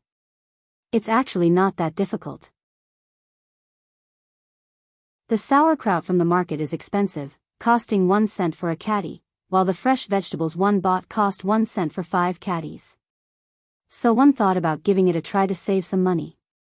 Hearing this, Enai Tsuehua immediately rolled up her sleeves. "You would have to spend so much time to wash all these vegetables alone. Let me help you." "No need." Enai Yang hurriedly stopped Enai Tsuehua. "Mom, how many times have one told you? You can help me with these after you've regained your health. Right now, you're not helping me, but adding trouble." Unable to persuade her daughter, Enai Tsuehua had no choice but to give up and go back to her room. She quietly took out the 10 fish that Enai Yang had bought, cleaned them, and began to slice them carefully. She didn't want to put all the burdens on Enai Yang alone. Enai Yang was washing vegetables outside and had no idea that her mother had started working secretly again. After washing the vegetables clean, Enai Yang hung them all up on the rope. After the water on them had drained away, she neatly arranged them in the vat. For every layer of vegetables she arranged, Enai Yang would even spread a layer of chopped ginger, garlic and pepper, and fine salt on top. Even before the pickling was done, a sour aroma was already wafting in the air, smelling incredibly good. About 2 hours later, Enai Yang finally finished pickling the vegetables. At this moment, the aroma of rich fish bone soup came from the courtyard. Enai Yang knew, it must be her mother who had secretly started working again. It seemed that she could only try to nourish her mother more in terms of meals. With this in mind, Enai Yang quickly thought out a set of menus in her mind. All were made from food that was particularly good for women, to nourish qi and maintain health, beauty and complexion. On the other side, in a high-end villa area in Beijing. Upon receiving the prescription from Enai Yang, Wang Meifeng took Yang Guobao back to her parents' home. She couldn't wait to let Yang Guobao give it a try. But when she brought up the matter to her family with the prescription in hand, her always sensible mother-in-law Zhou Suhua was the first to oppose. Mei Feng, medicine always has its toxicity, especially this one with no clear origin. Guobao is still small. What if he develops a more serious problem after taking it? Wang Meifeng explained, Mom, this is not medicine of unknown origin. It's a family prescription from Ni Yang. I believe it can cure Guobao's illness.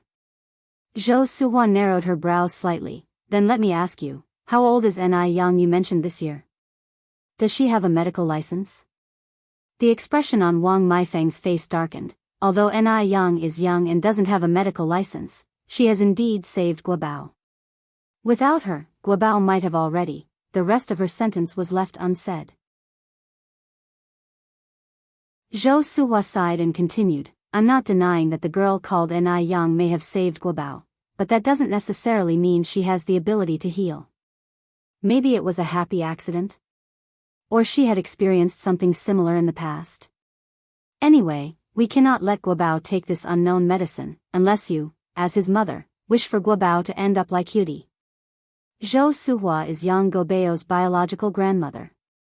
She wanted Yang Guobao to be as healthy as ordinary children more than anyone else. But she couldn't let Yang Guobao take any risks. After all, Yang Guobao was the only descendant of the Yang family. The girl Yudi from the Mo family had taken the wrong medicine for a minor problem and her condition had since become critical and incurable. It was just a matter of a few months now. Hearing this, Wang Meifeng, somewhat agitated, said, Mom, I'm Guobao's biological mother. How could I harm him? What you said just now, just when a war of words was about to erupt, the father-in-law Yang Dehai, who had been silent up to this point, spoke up, Meifeng, your mother didn't mean that, don't misunderstand. She is also considering the best for Guobao. How about this, you take this prescription to Dr. Wang to have a look tomorrow. If he says the medicine is fine, you can let Guobao give it a try. Hearing this, Zhou Suhua's tone also softened a bit, your father is right. You take Guobao to see Dr. Wang tomorrow. If he says it's okay, we won't object. Given the circumstance, Wang Meifeng could only agree. Early the next morning, Wang Meifeng took Yang Guobao to Dr. Wang's house. Dr. Wang was a renowned traditional Chinese medicine practitioner in Beijing. With a long goat beard and a pair of reading glasses, he looked like a wise old man. After examining the prescription in Wang Meifeng's hand for a moment, he slowly asked, Who gave you this prescription?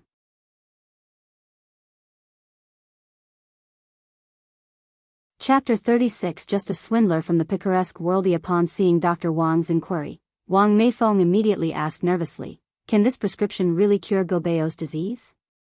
Dr. Wang looked at Wang Meifeng, sighed, regretfully shook his head, and said, The ingredients in this prescription are all very common, mostly for general health maintenance and replenishing vitality. Although they are not harmful to the body, they are not effective for epilepsy. Upon hearing this, the color of hope in Wang Meifeng's eyes dimmed instantly. Subsequently, she said, Dr. Wang, please take another look. Are you sure it's of no use at all? Dr. Wang put the prescription on the table and shook his head again, his eyes full of regret. Dr. Wang Meifeng held back her tears and croaked, Could you please look at it again? Maybe you made a mistake earlier. The person who gave me this prescription said that her family has been practicing medicine for generations. She told me that as long as we persistently take this medicine, Guobao's disease can be completely cured. Dr. Wang stroked his beard, then opened his mouth. Generations practicing medicine? One think it's just a quack. You need to understand, Guobao has epilepsy. My great-grandfather was appointed by the emperor for his superior medical skills to be an imperial doctor. Do you know what an imperial doctor is? They treat the emperor. But I have never heard my great-grandfather say that epilepsy can not only be cured but also with such common medicine. Pausing here, Dr. Wang continued, Even my great-grandfather cannot cure epilepsy. He can only control it with medication. How can a countryside doctor have a cure? Isn't it a joke? It's simply ridiculous. After a snicker, Dr. Wang continued, There are a lot of patients waiting outside. If you don't have any other issues, please go home first. Epilepsy is not a severe illness, just pay more attention to it on a daily basis. Not a severe illness? Epilepsy? Dr. Wang spoke in such a nonchalant manner. Only Wang Meifeng knew how hard life had been for her son. Because no one knew when the disease would strike, almost no children wanted to play with her son. Everyone was afraid of being implicated. Moreover, once the epilepsy attacks, it's terrifying with froth coming out from the mouth and limbs twitching. If not handled properly, one may lose their life, and no schools were willing to admit such students. She never dared to let Yang Guobao go out alone. Wang Meifeng took a deep breath. Okay, I understand. Thank you, Dr. Wang. She turned around and began walking towards the door. As soon as she left the consultation room, patients who had been waiting in line pushed the door and went in. Yang Guobao was obediently waiting for Wang Meifeng in the courtyard. Although many patients were clearly waiting outside the clinic, Yang Guobao's small figure looked terribly lonely. As if he was cut off from the world. Wang Meifeng adjusted her emotions, smiled, and walked over to Yang Guobao. Guobao, are you hungry? Mom will take you to breakfast. Mom, Yang Guobao looked up at Wang Meifeng, his innocent eyes dark and deep. Did Grandpa Wang say that my disease is incurable? His voice was very calm, as serene as if they are discussing the weather. Wang Meifeng didn't expect Yang Guobao to say something like that. She was first stunned, then laughed. Silly kid, what are you talking about? You're not sick. You're healthy. When an epilepsy attack occurs, the sufferer falls into a brief unconscious state, so the Yang family has always been concealing it from Yang Guobao. But while she could keep herself quiet, she could not keep others from talking. There has been much gossip outside. Although Yang Guobao is young, he is as clear-minded as a mirror. Mother, Yang Guobao continued, didn't Sister Ni Yang give you the prescription? Don't you believe Sister Ni Yang? For a moment, Wang Meifeng didn't know how to respond to Yang Guobao. By now, if she still believes in Ni Yang, what would that be other than self-deception? After all, Dr. Wang is a famed physician. Ni Yang, on the other hand, is just a young girl. Guobao, Wang Meifeng squatted down, supporting Yang Guobao's shoulder, gazing at him and saying gently, it's not that Mom does not believe in Sister Ni Yang, but Sister Ni Yang's prescription is of no use to you. Trust your mother, Mom will definitely make you better, even if it means traveling to the ends of the earth. By now, Wang Meifeng did not want to continue lying to her child. Yang Guobao just looked at Wang Meifeng, his round eyes slightly reddening. He croaked, Mom, one want to be like normal children.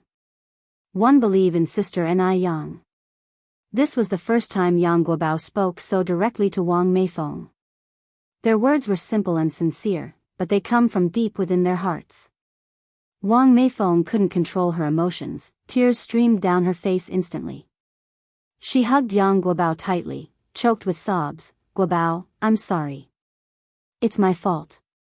I'm incapable of giving you a healthy body. Yang Guobao blinked his big eyes, very sensible, patting Wang Meifeng's back, comforting her, Mum, don't cry. I'm fine. We should trust Sister Ni Yang once again. I'm not afraid of taking medicine, nor am I afraid of bitterness. One will be obedient in the future. He was afraid of nothing, except loneliness and solitude. He yearned for freedom. He yearned even more to be like other children, to play freely and make a group of close friends. Wang Meifeng felt like her heart was about to break. She couldn't bear to object Yang Guobao. She quickly nodded, all right. We will trust Sister Ni Yang once again. 111 take you to medicine store now. Dr. Wang said that this medicine didn't have any harm but instead had nourishing health effects. If her son trusted Ni Yang to this extent, then she couldn't put out the faint light in his eyes. Thank you, Mum. Yang Guobao smiled happily. He believed that Sister Ni Yang would definitely be able to cure his disease, even if she couldn't, it wouldn't matter. After all, as the saying goes, gold has impurities, no man is perfect. No matter what, he couldn't bear to let Sister Ni Yang's efforts go in vain. Wang Meifeng took Yang Guobao to the traditional Chinese medicine store to get the medicines. She got the medicine for 3 months directly, 3 big bags in total, which cost them less than 50 yuan. No wonder Dr. Wang said these medicines were too common. Just taking Yang Guobao to the hospital for a checkup costs more than 100 yuan. How could medicine that costs less than 50 yuan possibly cure epilepsy? Wang Meifeng sighed deeply. Once they returned home, she didn't reveal the truth of the matter to her in-laws and her husband. Instead, she lied and explained that Dr. Wang had approved of the prescription. If her in-laws knew that these medicines had no effect, they would definitely prevent Yang Guobao from taking them. For now, she had to conceal the truth. Meifeng, if Guobao's health improves in 3 months, we must thank Comrade Ni Yang properly, said Zhou Suhua, her face beaming with a smile. Wang Meifeng's face didn't express much emotion. As she simmered the herbal decoction, she just nodded gently. She daren't imagine what Zhou Suhua's reaction of disappointment would be once she found out the truth. However, Yang Guobao was very happy, bouncing around cheerfully and saying, "Grandma, don't worry. Sister Ni Yang is very amazing, I will definitely get better." Morning market. It was already past 9 o'clock. Usually, during this time, Ni Yang would have already closed up shop. However, at this moment, Ni Yang was still busy at her stall. She had prepared 2 large buckets of pickled cabbage fish soup today, more than 500 bowls of noodles in total, 200 bowls more than the day before. All 5 tables were filled, and there were even customers still standing in line, waiting. The air was filled with the sour, spicy, and umami flavors of pickled cabbage fish soup, stimulating everyone's appetite. The stall owners nearby, whose businesses were slow, all looked at Ni Yang with envy. The aroma of the pickled cabbage fish was so enticing, and the queue was so long. If it weren't for the fact that they were in the same line of business, they would have wanted to try a bowl for themselves. This young girl, though not old in age, was a formidable businesswoman.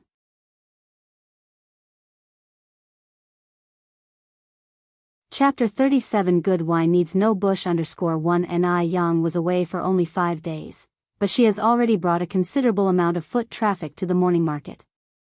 With her good looks and deliciously made pickled vegetable noodles, there were even people who came specifically to try her pickled fish noodles. This validated an old saying. Good wine needs no bush.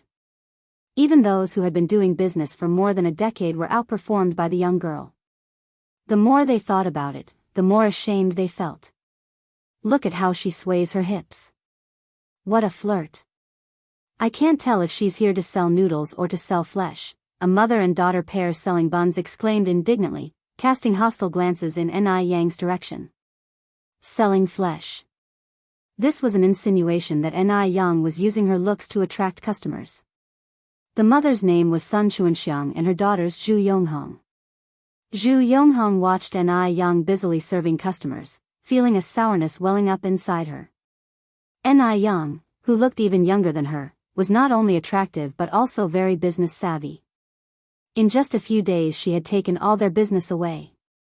While Ni Yang's stand buzzed like a bustling marketplace, her own sat silent and deserted. Zhu Yonghong was overwhelmed with frustration. Before Ni Yang arrived, their buns were the best-selling, and out of everyone on the street, she was known for her striking features and was affectionately called the dumpling's beauty. Now, Ni Yang not only stole her business but also her honor. Noodle beauty will surely emerge soon. Zhu Yonghong thought bitterly. No. She absolutely cannot let this happen. She would not let anyone take what's hers. Sun Chuanxiang looked disdainfully at Ni Yang. This kind of business, which depends on selling flesh, won't last long. We will just wait until she cries. You're right, Zhu Yonghong responded, narrowing her eyes. She added in a soft voice, who knows if someone will find something filthy in her noodles one day. Hearing the implication in her daughter's words, Sun Chuanxiang looked at Zhu Yonghong in surprise. Hong Hong? Zhu Yonghong folded her arms, smiling. Don't worry, Mum. I know my limits. Zhu Yonghong was a street expert. She knew many bad guys in society through selling buns. If she really wanted to do something, it would be easy peasy. Although this period was marked by a strict crackdown on crime, there were still many who dared to take risks. By the time Ni Yang sold out all of her 500 bowls of noodles, it was already 10:30 in the morning. Even though it was late, there were still many people who hadn't eaten, waiting in line. Ni Yang wished she could sell more noodles each day, but she had other things to do. Besides, her body could not handle much more. She was, after all, only 17. Transporting nearly 200 kilograms of soup from the outskirts to the city every day was already the limit of what her physique could manage. Today she sold over 560 bowls of noodles, making a total of 168. 3 yuan. If she could sell over 500 bowls a day, then she would make 5,040 yuan a month. After deducting expenses and daily overheads, she could make around 4,800 yuan. With this pace, she could rent a shop space in 2 months. 4,800 yuan might be considered a common monthly wage in later generations, but in this era, it was considered a huge amount of money. After all, a worker's salary was only tens of yuan a month at this time. However, the reputation for private enterprise was not great during this period, which is why most families were unwilling to start businesses. It's for this reason that many people who ventured into business in the 1980s eventually became billionaires. Start with small money, then make big money. After tidying up the table and stove, Ni Yang moved all her stuff to the neighboring shop. Usually, Ni Yang came around 8 o'clock and Lu Dongliang would always be waiting at the door on time, but today, due to her delay, Lu Dongliang was nowhere to be found. After arranging the tables and chairs, Ni Yang called out habitually, "Uncle Lu, are you in?" After putting down the stuff, it was necessary to greet the shop's owner. Shortly, the footsteps inside the house could be heard. It must be Lu Dongliang about to make his appearance. Without lifting her head, Ni Yang declared, "Uncle Lu, I've put the table and chairs away. If there's nothing else, I'll leave first." My father left for some errands." A strange male voice sounded in her ear. His voice was as gentle as jade, a stark contrast to Lu Dongliang's coarse voice. Upon hearing this, Ni Yang looked up in surprise. Standing in front of her was a teenager about 17 or 18 years old. He was tall, dressed in the most popular plaid shirt, and was wearing top-quality pants.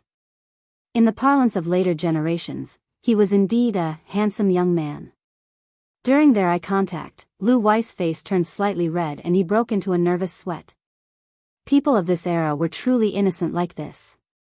Ni Yang withdrew her gaze indifferently and smiled, "Since Uncle Lu isn't here, could you please tell him that Ni Yang stopped by? He knows me." Lu Wei nodded in response, "Sure." After a pause, he added, "My name is Lu Wei, Lu as in Liu Bei, and Wei as in greatness." Ni Yang returned the gesture politely with a smile, "Nice to meet you. I have things to take care of, so I'm heading home now." With that, she got on her bicycle and left. The bicycle was large and had big iron buckets attached at the back. Despite her slender figure perched atop the bicycle, she exuded an air of unyielding beauty. Indeed, when a person is attractive, they make everything around them beautiful. Watching Ni Yang's figure gradually disappear into the distance, Lu Wei let out a huge sigh of relief. It was strange. He had never been so nervous in the presence of a young girl. Even the belle of his class seemed ordinary to him, but Ni Yang was different. This girl, whom he had only met twice, had left a deep impression on his heart. Unfortunately, she had already dropped out of school. In the future, he was going to university to do great things. A girl who didn't even graduate from junior high school was no different from an illiterate. He couldn't possibly introduce such a girl to others. Remembering this, Lu Wei jolted back to reality, mentally slapping himself. What was he thinking? Today, Ni Yang bought another 60 kilograms of vegetables and 20 fish. Since it was summer, she had to ensure the taste of her pickled cabbage fish soup noodles, so she needed fresh live fish. Dead fish were absolutely unacceptable. Moreover, dead fish weren't good for health. Doing business must be in good conscience. Only then can it last. When she got home, Yang washed the vegetables and prepared them for pickling. After a quick meal, she made her way up the mountain with her bamboo basket. The main reason for her trip to the mountain was to find herbal medicines for her mother Enrich. She had checked at the pharmacy before. The herbal medicines she needed were too expensive. Also, many herbs were not available for private sale, so she had to go up the mountain herself to dig for them. The mountains of this era had not yet been exploited, so the mountains were filled with treasures.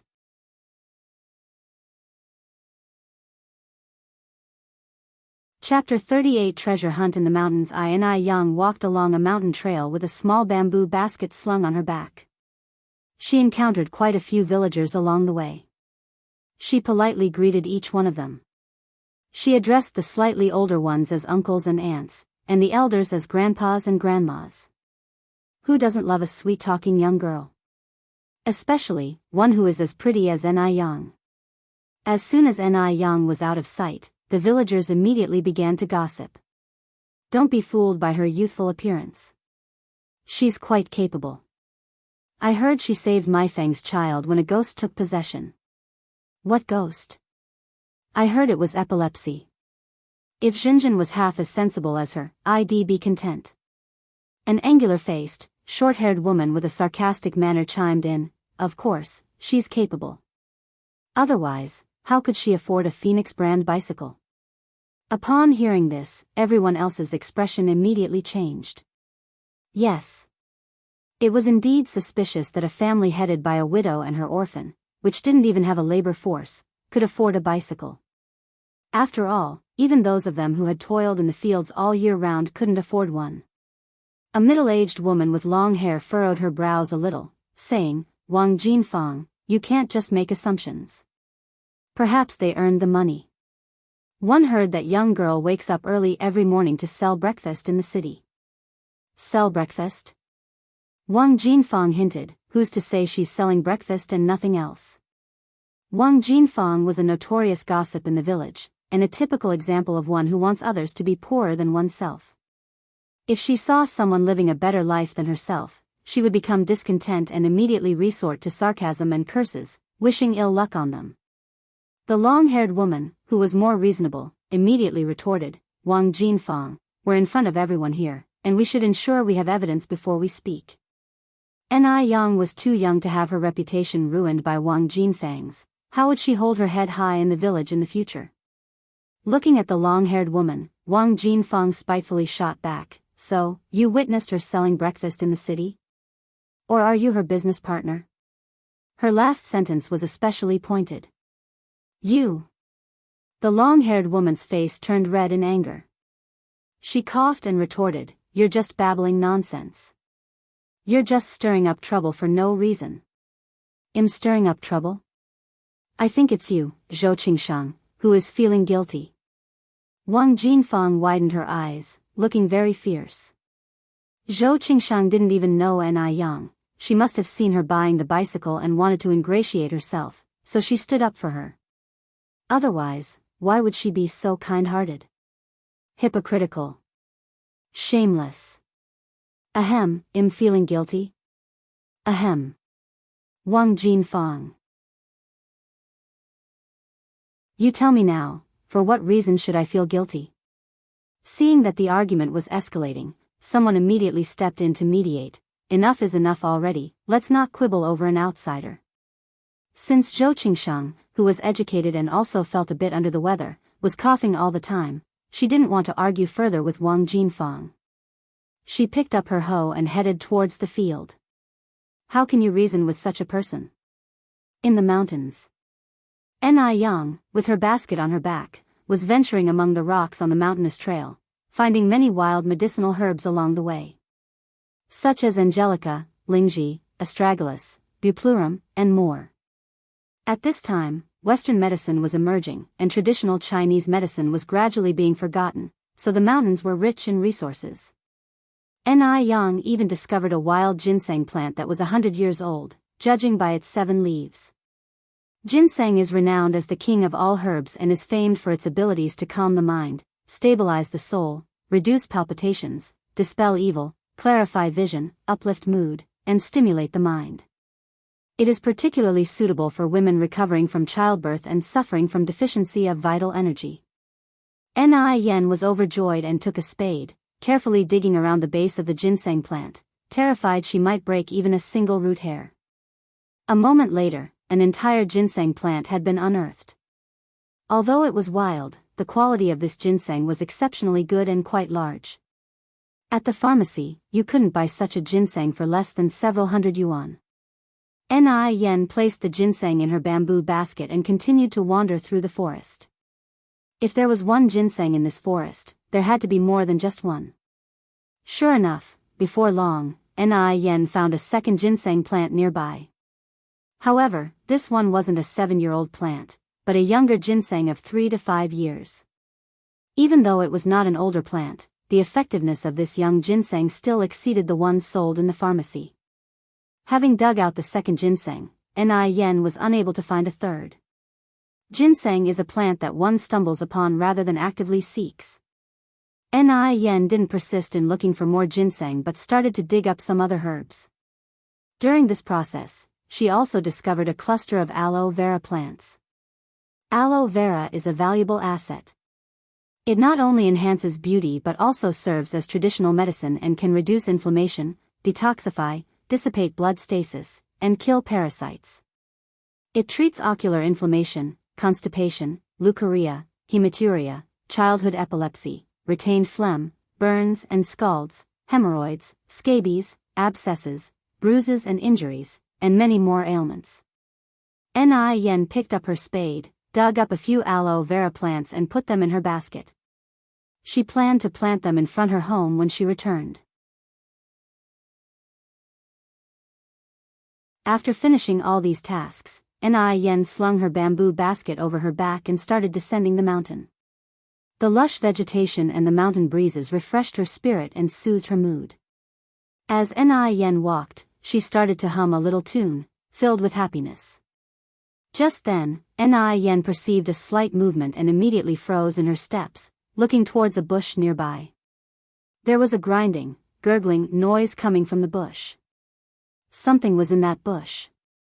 Having realized this, Yen stepped towards the bush, and with a swift motion of her hand, parted the foliage.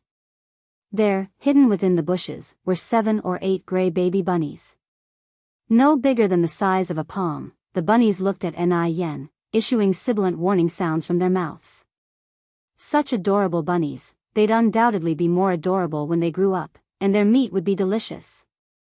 Yen could almost see roasted rabbit, stewed rabbit, braised rabbit, spicy rabbit, and other delectable dishes waving at her. Yen counted, there were 9 bunnies altogether. She took 8 out and put them in her basket, leaving 1 for the mother rabbit. Looking at the spoils of her venture in the bamboo basket, Yen's lips curled in satisfaction. Today's harvest was excellent. The sun was setting, and Yen shouldered her bamboo basket, making her way home swiftly. At this time, a middle-aged woman with long hair walked towards Yen, constantly breaking into fits of coughing. The woman was none other than Zhou Qingshang, who had spoken up for Yen in the afternoon. Although unaware of the incident in the afternoon, Yen courteously greeted her, "Hello, Auntie Wang." Zhou Qingshang laughed, "Oh, it's you, Yang Yang. Have you just come down from the mountain?" She burst into a fit of coughing before she could finish, her eyes red from the intensity. People suffering from flu get worse at the beginning and the end of the day. Yen nodded, "I have picked some herbs from the mountain." "Auntie Wang, have you caught a cold? Have you been to the hospital?" Zhou Qingshang dismissed it casually, "It's just a minor cold, 111 be fine in a few days." Villagers usually react this way, because they are keen to save money. They endure both major and minor illnesses on their own, only opting for a hospital visit when absolutely necessary. Many have even turned minor illnesses into major ones, eventually leading to fatalities. A cold is not a trivial matter. If the cold virus enters the bloodstream, it can lead to complications such as pneumonia and hypoxia. Yen cautioned while taking a few plants that appeared similar to a bamboo leaf from the basket and handed them to Zhou Qingshang. She continued, "Auntie Wang, this is a medicinal herb called buplurum. After you go home, strip off the leaves and twigs, clean the roots and stems thoroughly, and then boil them to drink. Within 3 days, your cold will be gone.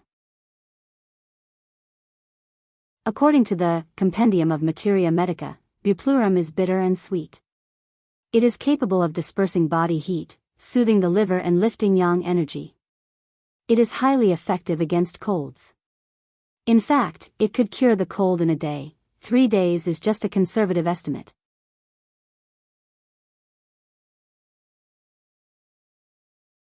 Chapter 39 Caught the Little Rabbit. As Ni Yang had previously saved Yang Guobao, everyone in the village knew that she was quite capable.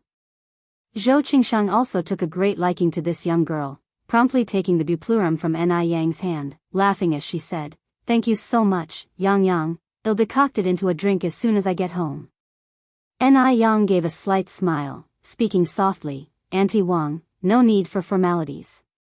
The more Zhou Qingshang saw of Ni Yang, the more she liked her. She regretted not having a good squabble with that gossipy woman, Wang Jinfang. If she heard the gossipy woman badmouth Ni Yang again, she herself would certainly give her a slap. After saying goodbye to Zhou Qingshang, Ni Yang continued on her way home. It was already 5:30. Since it was June, the sun was still high in the sky. When Ni Yang returned home, her younger sister, Ni Yun, was wailing loudly, while Ni Tsuehua was trying to calm her down. However, the little girl seemed to have suffered some wrong. The more she cried, the louder she became, refusing to stop despite the placating efforts.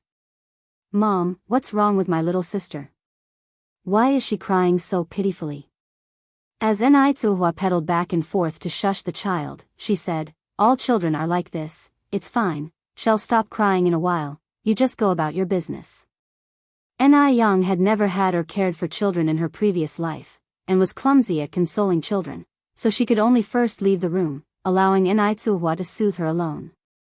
Ni Yang went into the yard, and suddenly remembered that she still had 8 cute little rabbits in her basket. So she found a large cardboard box from her house, and put the little rabbits inside it. The little rabbits were highly adaptable, and as soon as they were placed inside the box, they began to happily hop about. Thinking that the little rabbits hadn't eaten anything all afternoon, Ni Yang took a few veggies from the kitchen and placed them in the box. The sight of the greens made the rabbits' eyes practically glow, and they immediately began to nibble on the leaves. After settling the rabbits, Ni Yang took the aloe vera and herbal medicine that she had dug up from the mountain, selected a few plants, and planted them in the ground in front of the door. This was originally a wasteland that hadn't been cultivated for many years, but Ni Tsuehua was diligent. After reclaiming the wasteland, she not only sprinkled vegetable seeds on it, but also built a fence around it to keep chickens and ducks away. The vegetable seeds that Ni Tsuehua had planted a few days ago had already sprouted. Before long, they would be able to eat the vegetables they had grown themselves. It hadn't rained for several days, so after she finished planting the aloe vera and herbs, Ni Yang watered the vegetable sprouts. After doing all these, Ni Yang finally had time to prepare dinner. There were still some river snails she'd found before.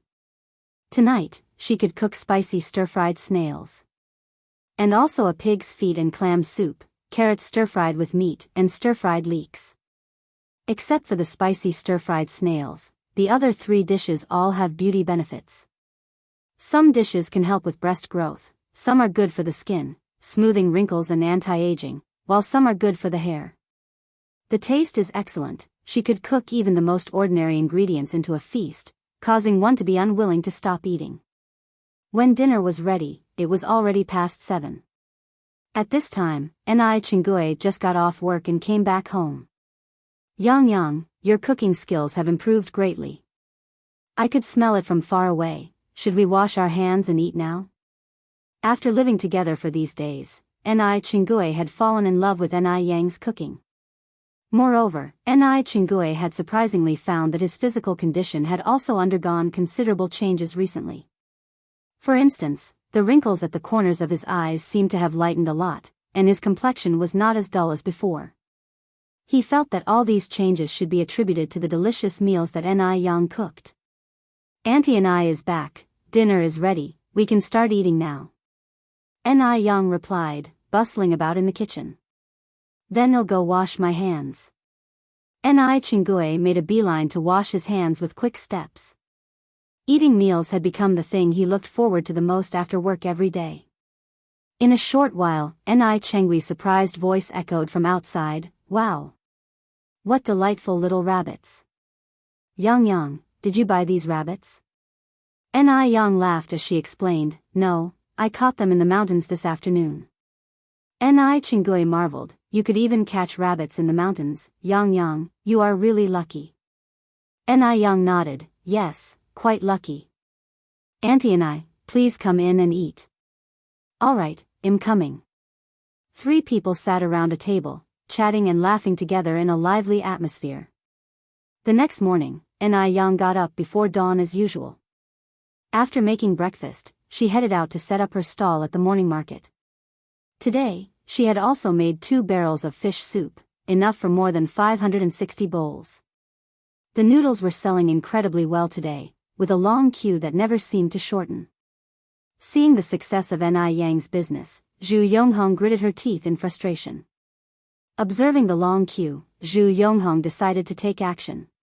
She announced loudly, "The price of meat buns has dropped. 6 meat buns for just a cent." Vegetarian buns, which usually cost a cent for 3, were now 6 for a cent, and they were filled with meat. Even if she didn't make a profit, she couldn't let Ni Yang benefit today. As some of the customers in line heard the announcement, they were tempted to run over there. "I'll take 6 meat buns." Zhu Yonghong smiled as she took the money. "Sure, just a moment." Seeing that she had taken half of Ni Yang's customers, Zhu Yonghong felt even more smug, her mouth curling into a satisfied smile. Selling 6 meat buns for a cent was indeed unprofitable, even at a loss. However, the loss was only for this morning. She planned to replace the meat tomorrow and add more ingredients, naturally making a profit. Ni Yang, on the other hand, seemed unfazed by the customers flocking to Zhu Yonghong's side and continued to calmly serve the remaining customers her noodles. Such is business. Competition creates pressure, and pressure creates motivation. Someone raised their voice from the crowd, "Hey boss, the bun shop next door has lowered their prices. How about you lower the prices of your noodles too? With 3 cents, I can now buy 18 meat buns." Ni Yang replied with a smile, "Sorry, you get what you pay for. I've already priced my food as low as I can. I can't lose money selling it, now, can I?" In fact, 3 cents for a bowl of noodles was not expensive, especially considering the delicious fish that came with it. On the street, a bowl of plain noodles would cost 2 cents. But with cheap buns on offer, people inevitably make comparisons. Besides, human nature is greedy. If she really lowered her prices today, they would wonder just how much profit she must usually make from the noodles. Ni Yang had always competed on the quality of the product, not on the price. Just making it cheaper won't ensure long-term business. The key is good taste. On hearing her words, the man sighed, "Oh, well, if you can't make it cheaper, 111 just go and eat buns over there." Ni Yang gave a slight smile, "Please do." Seeing her customers constantly crossing over to her side, Zhu Yonghong looked at Ni Yang with a smirk on her face. Yes. It was a provocation.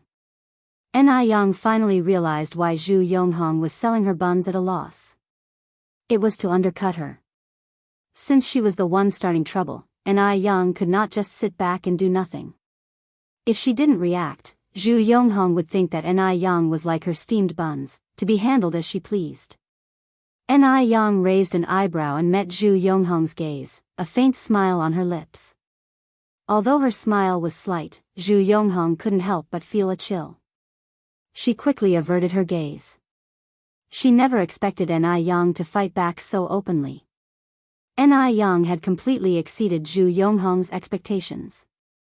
She had a feeling that Ni Yang wouldn't be easy to deal with and was very different from the other country folks she had encountered before.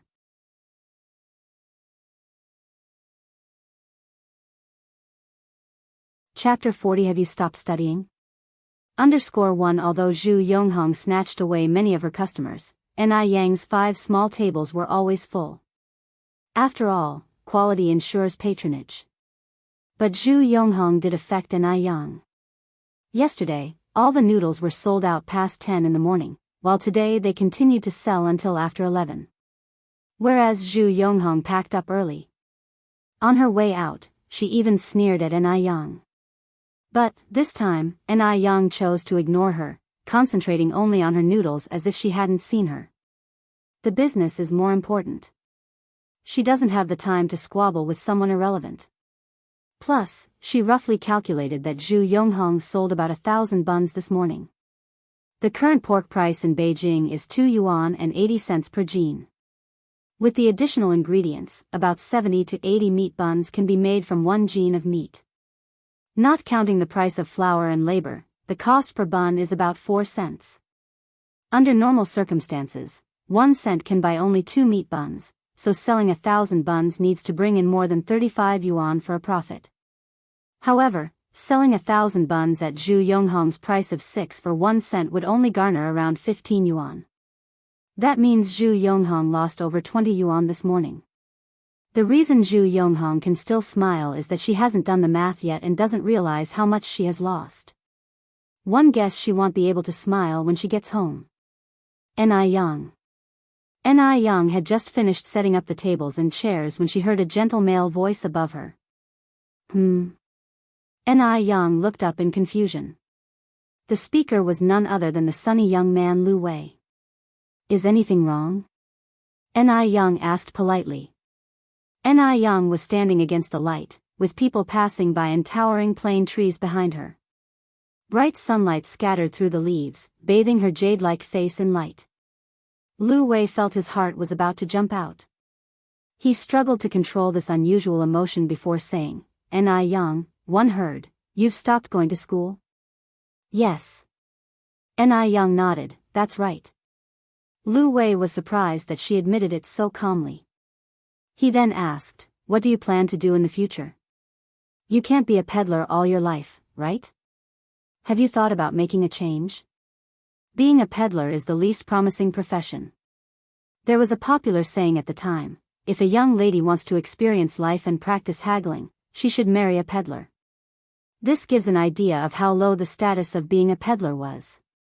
Ni Yang shook her head, not for now, one think being a peddler is okay, it's all honest work. That's not what I mean. Lu Wei continued, one think it would be better if you, a girl, read more. If you encounter any difficulties, you can tell me, maybe I can help. Being a peddler is ultimately not a long-lasting profession. Your future life path is still very long. Girls who are always out in the open, yet illiterate, will find it difficult to find a good husband. Even if Ni Yang was attractive, he doubted any college students would want to marry an illiterate woman. He said this for her own good. If Lu Wei knew that the peddlers of today would become the first generation of rich people in the future, he would certainly regret his words today. No matter how much people look down upon peddlers today, later generations will be envious of the first generation of peddlers. Ni Yang nodded with a smile and said, thank you for your suggestion, one will consider it seriously. Regardless of what Lu Wei said, she was not going to give up her studies. It's just that the time is not yet ripe, she has not yet found her footing in Beijing. In her previous life, she was a top student at a 211 university. This life can't be too bad either. Lu Wei scratched his head, laughing, you're welcome, if you encounter any problems, you can tell me. Ni Yang politely smiled, thank you, I will. In a courtyard home in Beijing. Zhu Yonghong, pushing her old bike, walked in beaming with pride. Hong's back. How was business today? Sun Chuanxiang immediately greeted her. She was feeling a bit off today, so she hadn't gone out with her daughter. Zhu Yonghong parked her bike and said, laughing, Mum, one sold all the buns today. Upon hearing this, Sun Chuanxiang was astonished. Hong, are you joking with me? She then asked, didn't the woman who sells noodles show up this morning? Mum, what are you talking about? Zhu Yonghong hugged Sun Chunxiang's arm and said, in your eyes, am I not even comparable to that hillbilly? Sun Xuanxiang patted Zhu Yonghong's hand. One didn't mean that, so you really sold over 1,000 buns? Of course it's true. Zhu Yonghong puffed up her chest. You don't know who your daughter is. Hearing her words, Sun Chengxiang's smile became even more kind. Right, how can my daughter not be awesome? Zhu Yonghong held on to Sun Chengxiang's arm and continued, Mom, you didn't see Ni Yang's face when I stole all her customers this morning. Huh, I laughed so hard. Just the thought that she had successfully stolen most of Ni Yang's customers this morning made her feel so satisfied. Sun Xuanxiang couldn't help laughing either. Then she held out her hand to Zhu Yonghong. Where's the money? Let me have a look. The bun business hadn't been so good in a long time. Zhu Yonghong pulled out a handful of change. Here, this is it. Sun Xuanxiang took the money and stood there happily counting it, but slowly, her smile faded. Did she miscount? Sun Xuanxiang counted it over and over, but no matter how she counted, it only amounted to 15 yuan and 70 cents. These over 1,000 buns were supposed to sell for at least 3780 yuan, so why is there so much missing? Hong Hong, is there more money? Sun Xuanxiang looked uneasy. Did her daughter secretly misappropriate the money from selling the buns? That's all there is. Zhu Yonghong frowned slightly. I gave you everything. Sun Chengxiang's face suddenly darkened. Over 1,000 buns total, and Harry's only 15 yuan and 70 cents. Where's the other 20 or so yuan? Did you eat it? She still has a son in college, who needs about 50 yuan a month for living expenses. All the money she earns each month goes to her son. Seeing that her son's living expenses for this month have not yet been settled, of course, Sun Xuanxiang is anxious. Don't worry, let me explain. Zhu Yonghong told the whole truth about this morning to Sun Xuanxiang. After listening, Sun Xuanxiang was immediately furious. She threw all the change in her hand at Zhu Yonghong's face. You good for nothing. Rip off. You've squandered the buns I worked all night to make. Go get my money back right now. If you don't bring it back, don't bother coming back. That's over 20 yuan. That's enough for half a month's living expenses for her son. All her work for the past several days had been for nothing. Sun Xuanxiang, who hadn't been to school for very long, didn't mind her words when she was full of anxiety and anger. Mom. How could you say that about me? Zhu Yonghong wept plaintively. Didn't one do it for our business? You don't understand how many people came to buy buns this morning.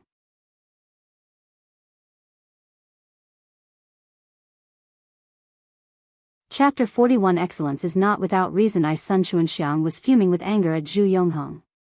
She picked up a stick lying next to her and went to hit Zhu Yonghong. You're a disgrace to our family and dare to talk back. I'll beat you to death today. 6 for 1 cent, why not give them away for free then? Don't you treasure the money one earned? Do you know your brother doesn't even have his living expenses this month? You're such a waste. I'll beat you to death. In this era, university students were highly valued. If a family had a university student, it was almost like having royalty in the household. As for daughters? Daughters were seen as an expense, as they would eventually be married off. So Zhu Yonghong quit school early, setting up a stall with her mother to earn living expenses for her brother. Mom, stop hitting. Zhu Yonghong grabbed the falling stick. Tomorrow morning one will earn back the money we lost today. I promise it won't affect my brother's living expenses. Zhu Yonghong's mindset had been assimilated. Just like Sun Xuanxiang, she treated her university-educated brother as if he was an ancestor, without feeling it was unfair at all. That's easy for you to say, how are you going to earn it? Sun Xuanxiang asked, her face full of anger. Zhu Yonghong took a deep breath. Mom, listen to me. Zhu Yonghong leaned on her mother's shoulder and whispered her plan. After hearing Zhu Yonghong's words, Sun Xuanxiang frowned and asked, can that really work? Sun Xuanxiang was a money-loving person, but she was tentative about this plan because she was also timid. Zhu Yonghong laughed and said, why not?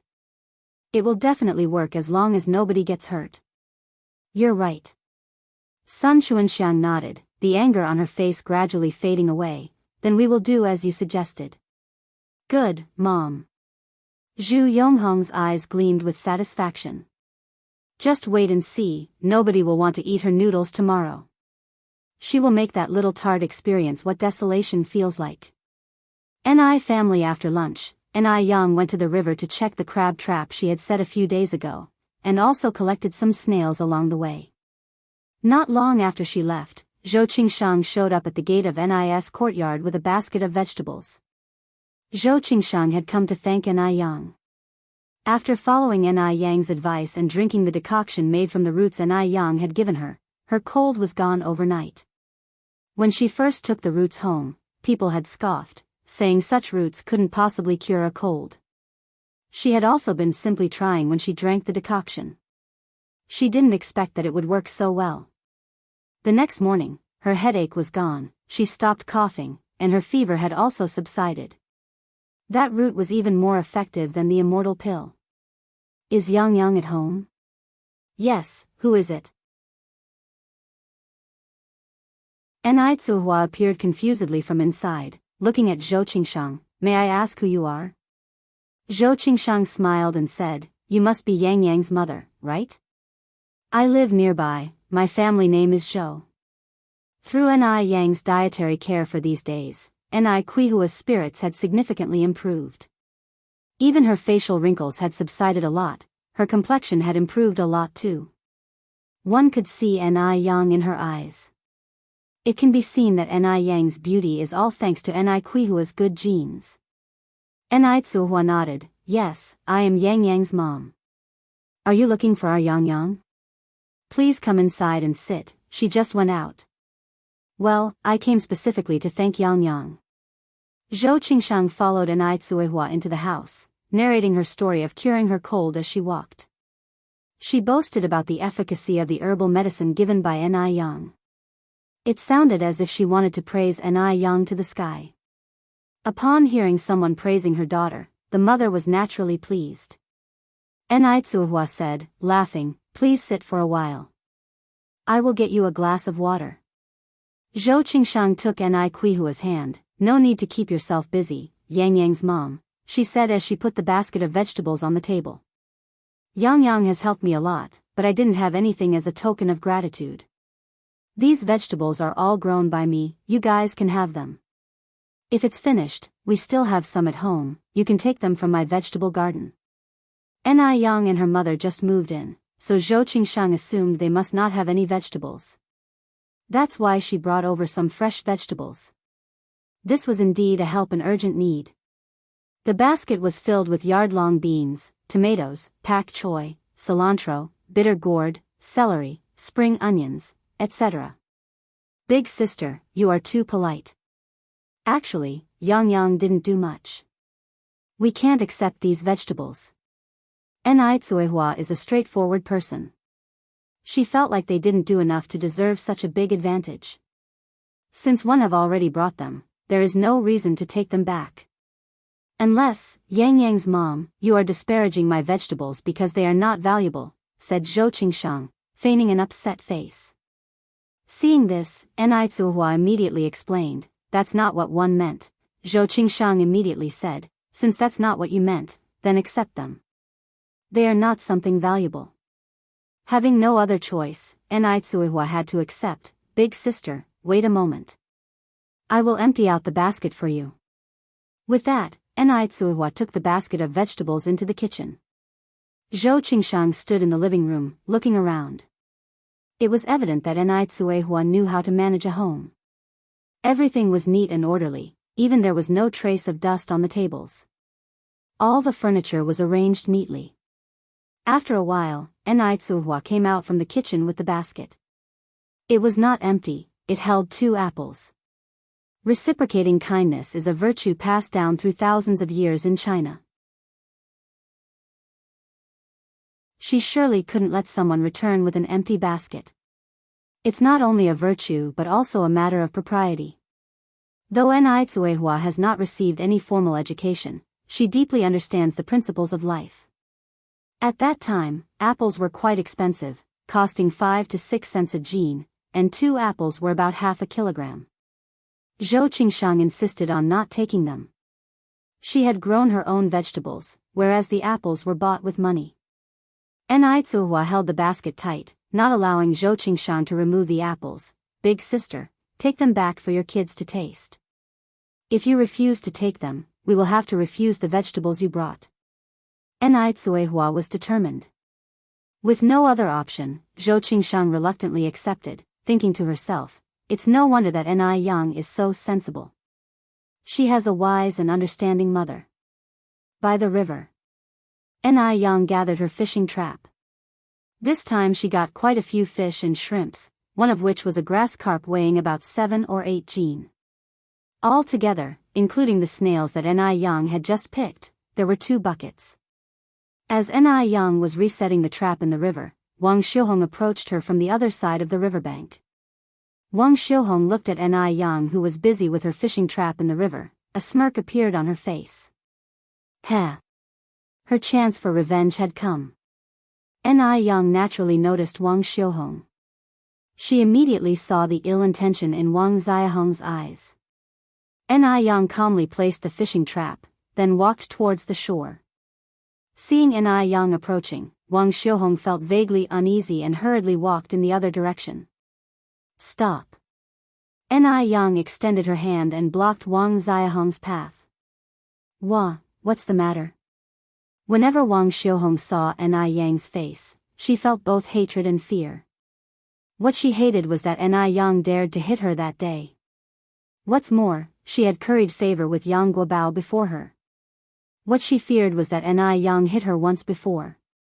Now she was alone and no match for Enrich. Enrich cracked a faint smile. Why do you think I'm stopping you? Don't you have an idea in your mind?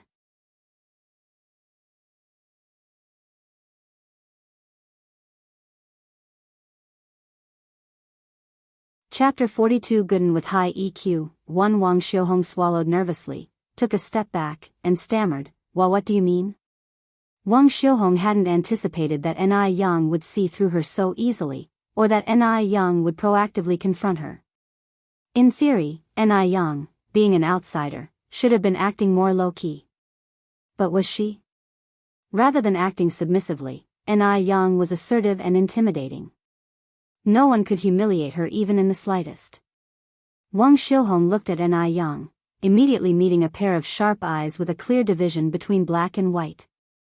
The depth of her eyes shimmered with the reflection of light. This gaze was unlike any of her peers, or even adults, that Wang Xiuhong had encountered before. It was pure, transparent, confident, and calm. In short, it wasn't the look one would expect in a teenage girl. Wang Xiuhong took another silent step back and nervously said, I don't understand what you're talking about. Enrich slightly curled her lips. It's okay if you don't understand, I can explain it again. She then leaned in close to Wang Xiuhong's ear and said in a cool tone, I don't like causing trouble, but I'm not afraid of it either. We can walk our own paths without interfering with each other. That would be fine for both of us. But if you're looking for a fight, then the consequences. At this point, Enrich squinted slightly and a beautiful curve formed at the corner of her mouth as she said lightly, you'll have to weigh that for yourself. The voice was very serene, but it held a dangerous aura that sent chills down one's spine. The two were quite close to each other. Wang Xiuhong could even smell the faint fragrance emitting from Enrich's body. It was not quite bamboo or orchid, but somewhat like the scent of plum blossoms, fresh, natural, and very pleasant. Wang Xiuhong had heard that there was a 200 yuan bottle of high-end imported perfume sold at the department store in the city. Surely, the fragrance on Enrich must be from such a perfume. Thinking about how Enrich could afford a 200 yuan bottle of perfume added to Wang Xiuhong's envy and resentment. Although they were of the same age, Enrich was able to use a 200 yuan bottle of perfume, while she, Wang Xiuhong, had to haggle with her parents for several months just to get some pocket money, even if it were just a couple of cents. Wang Xiuhong bit her lip, the glimmer in her eyes filled with discontent. She said, I don't understand what you're talking about, then lowered her head and scurried away. Enrich watched her receding figure, a slight smile playing at the corner of her lips. She had overestimated Wang Xiuhong's will to fight. It was past 2 in the afternoon, the sun was still scorching. Ni Young, carrying 2 buckets of fish, soon developed a thin layer of sweat on her forehead. Sister Ni Young, let me help you. A dark-skinned, shirtless boy came running from the distance. Gooden, why are you here? Don't you have school today? Ni Young said with a grin. Gooden was hopping around. Sister Ni Young, you're so silly, today is Sunday. He then took one of the buckets from Ni Young. Though Gooden was young and not very tall, he was very strong. He handled the bucket of fish as if it were weightless. Sister Ni Young, give me the other one, too. This was Gooden's second encounter with Ni Young, but because of their previous interaction, he had grown fond of this beautiful older sister. Ni Young was not only beautiful but also very kind. Unlike Sister Xiaohong who, thinking herself so pretty, looked down on everyone, and loved bossing the children in the village around. Ni Young smiled gently, declining Gooden's offer. Thanks Gooden, but I can carry this myself. You're still young, you shouldn't strain yourself or you might stop growing. It's okay, Sister Ni Young. Gooden didn't seem to mind at all. I regularly carry water buckets at home that are twice as heavy as this. Ni Young laughed. Wow. Gooden, you're so strong. Gooden lifted his cute little head, boasting proudly, of course, apart from my brother, I'm the strongest at home. Ni Young giggled. By the way, Gooden, how old are you? I'm 10 this year, but how about you, Sister Ni Young? Gooden looked up at Ni Young. I'm 17, Ni Young replied. Gooden continued, so you are the same age as my brother. He's also 17 this year. My brother is going to take his college entrance exams next year. Sister Ni Young, are you going to take yours? Ni Young answered with a smile, of course, I am. Chatting with Gooden along the way, they soon reached home. Gooden put the plastic bucket on the ground. Sister Ni Young, I'm going home now. Remember to come play when you're free, he said. Ni Young nodded slightly, sure. Then, as if she just remembered something, she grabbed Gooden's hand. Wait for me a moment, Gooden. And with that, she quickly rushed back into the house. Gooden obediently stood there, curiously looking at everything around him. Soon, Ni Young returned, out of breath. She handed a bag of candy to Gooden. Gooden, this is for you to eat, she said. Thank you, Sister Ni Young, but I can't accept it, Gooden declined. Although Gooden is young, he understood the principle of not accepting something for nothing. If he just accepted Sister Ni Young's candy like this, she might think that he approached her with a motive. Ni Young laughed and said, just take it. It's only a bag of candy, not some valuable item. Besides, we are friends, right? If you don't take it, it means that you do not want to be friends with me. Gooden quickly said, I want to be friends with Sister Ni Young. Then take it, Ni Young reaffirmed, shoving the candy back into Gooden's hand. Thank you, Sister Ni Young, Gooden continued. Sister Ni Young, can I share some of this with my other friends? Candies were quite a rarity in those days. Children usually couldn't eat candies unless it was during the New Year. Ni Young nodded with a smile. Of course, you can. The candy is now yours. You can share it with whoever you want. Gooden thanked her again. Thanks, Sister Ni Young. I'll be going now. Off you go, Ni Young nodded slightly. Goodbye, Sister Ni Young. Gooden waved at Ni Young and ran off. Gooden arrived at the usual spot where his friends were playing and gave each of them a piece of candy. One of his friends curiously asked, Wow, Gooden, did your family strike it rich? Smugly, Gooden replied, This is given to me by Sister Ni Young, and she told me to share it with all of you. Do you guys know who Sister Ni Young is?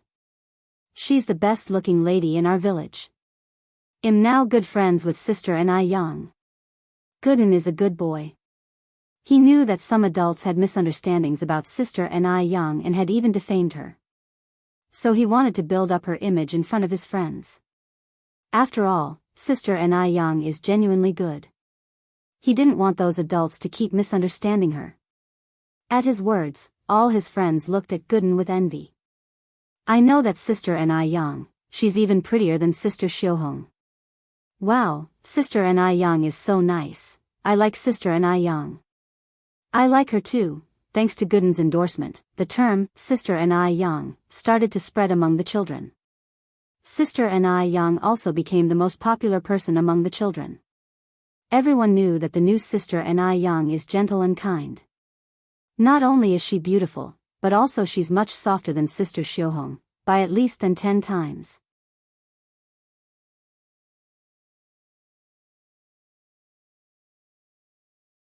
Chapter 43. The old lady has no appetite. Recently after Gooden left, Ni Young turned back to the kitchen, processed the free-range chicken she had bought from the market that day, blanched it and simmered it on low heat in a casserole. After the water came to a boil, Ni Young added the ginseng she had dug up from the mountain yesterday, followed by a few large jujubes. Soon, the small kitchen was filled with the fragrance of chicken soup. Looking at the soup simmering in the casserole, Ni Young poured the fish and shrimp from the bucket into a large basin and kept them in fresh water, planning to kill them later in the evening to make sour fish soup. Anticipating that she would catch fish from the traps, Ni Young only bought 18 fish from the vegetable market this morning. As Ni Young was busy in the kitchen, Ni Tsuhua came in carrying a child, Yang Yang. These vegetables were sent by Aunt Zhou. She said you cured her cold and wanted to thank you with these.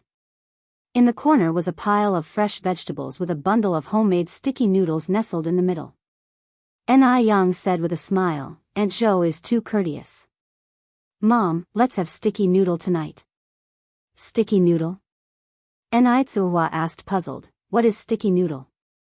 Ni Young gave a mysterious smile, you'll know by tonight. Ni Young was a person of strong execution. She announced that they would have sticky noodle for dinner, and immediately cut off the tail of the snails, cleaned them thoroughly, heated the wok until it was red hot, drizzled it with rapeseed oil, added 2 spoonfuls of bean paste and fried until the red oil was out. She then put in the chopped green onion, ginger, garlic, star anise, and Sichuan peppercorns and stir-fried them. After these ingredients were stir-fried to bring out their fragrance, she added the snails and stir-fried them over high heat for 5 minutes, then added water. After the water boiled, she put in the cut hog bones, simmered it on a low heat for 3 hours. By then, the broth was ready. The flavorful and aromatic broth is the essence of the whole sticky noodle. With the broth ready and early in the evening, around 5 o'clock, the chicken soup that had been simmering was also ready. Ni Young took the lid off, scooped out a large bowl of chicken soup and chicken meat and handed it to Ni Tsuhua. This ginseng chicken soup was intended to nourish Ni Kuihua's body. Ni Tsuhua was currently weak and needed more nourishment. Clear chicken soup with a thick layer of yellow fat floating on top. All the chickens at this time were free-range, revered as free-range chicken in later generations. Not only was it nutritious, but it also tasted amazing. Adding a bit of salt made the soup delicious, and the chicken melt in the mouth. In the beginning, Ni Tsuhua refused to drink the chicken soup. Ni Young tricked her by telling her that she had already had some herself. Only then did Ni Tsuhua hesitantly drink it. Evening came in a blink of an eye, and it was time for Ni Chingue to return home.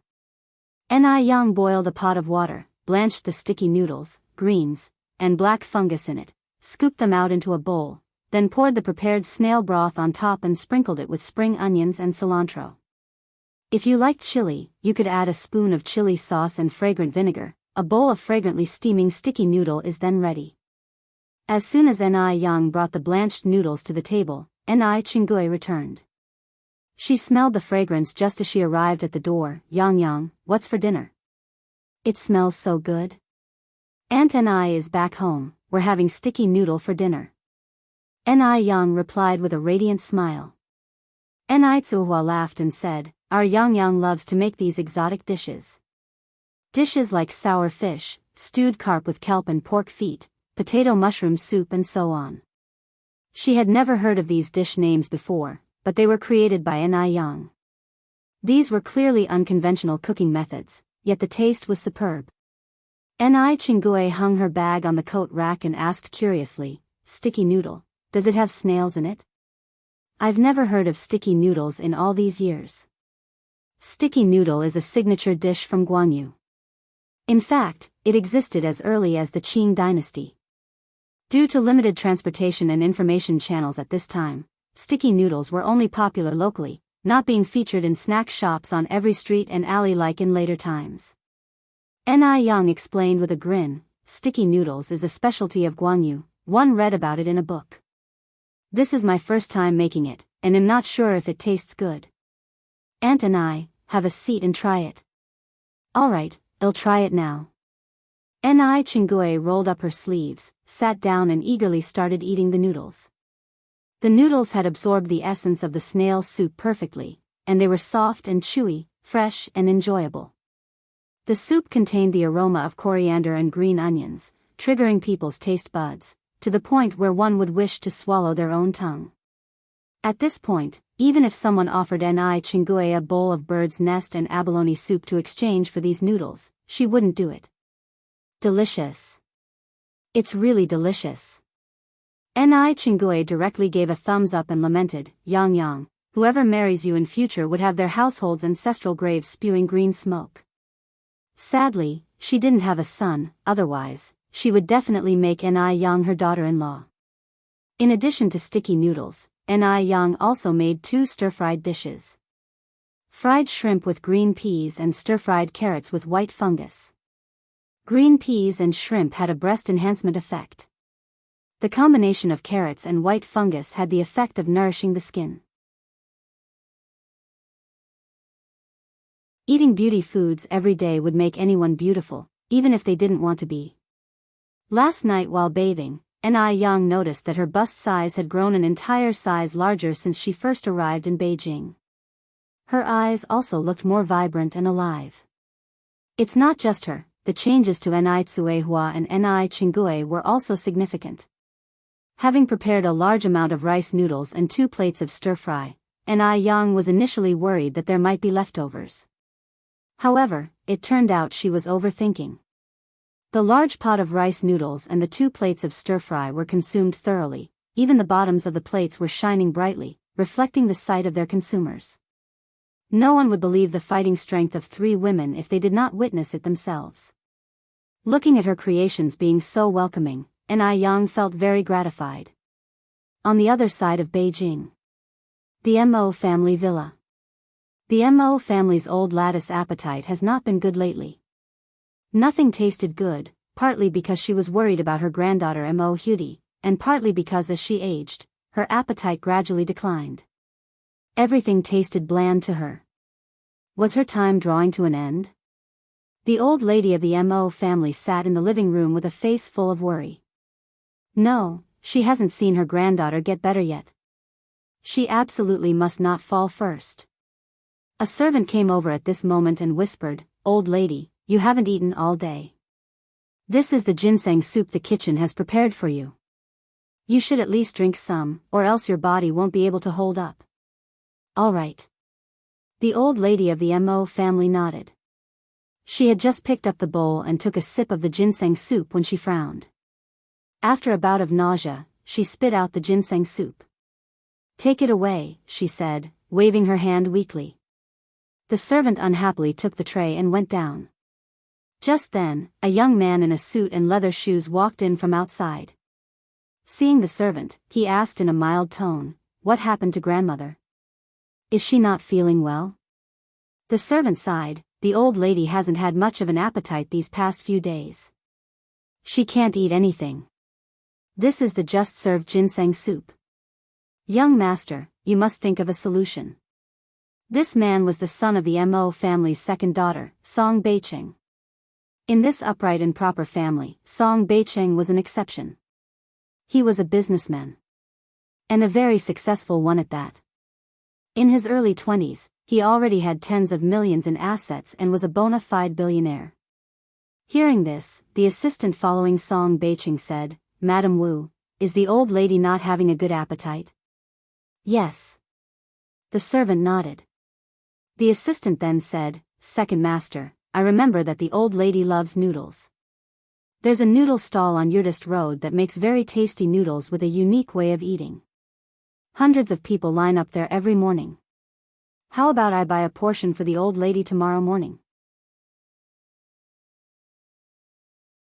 Maybe she'll regain her appetite. It's a street stall? Song Beiqing frowned slightly.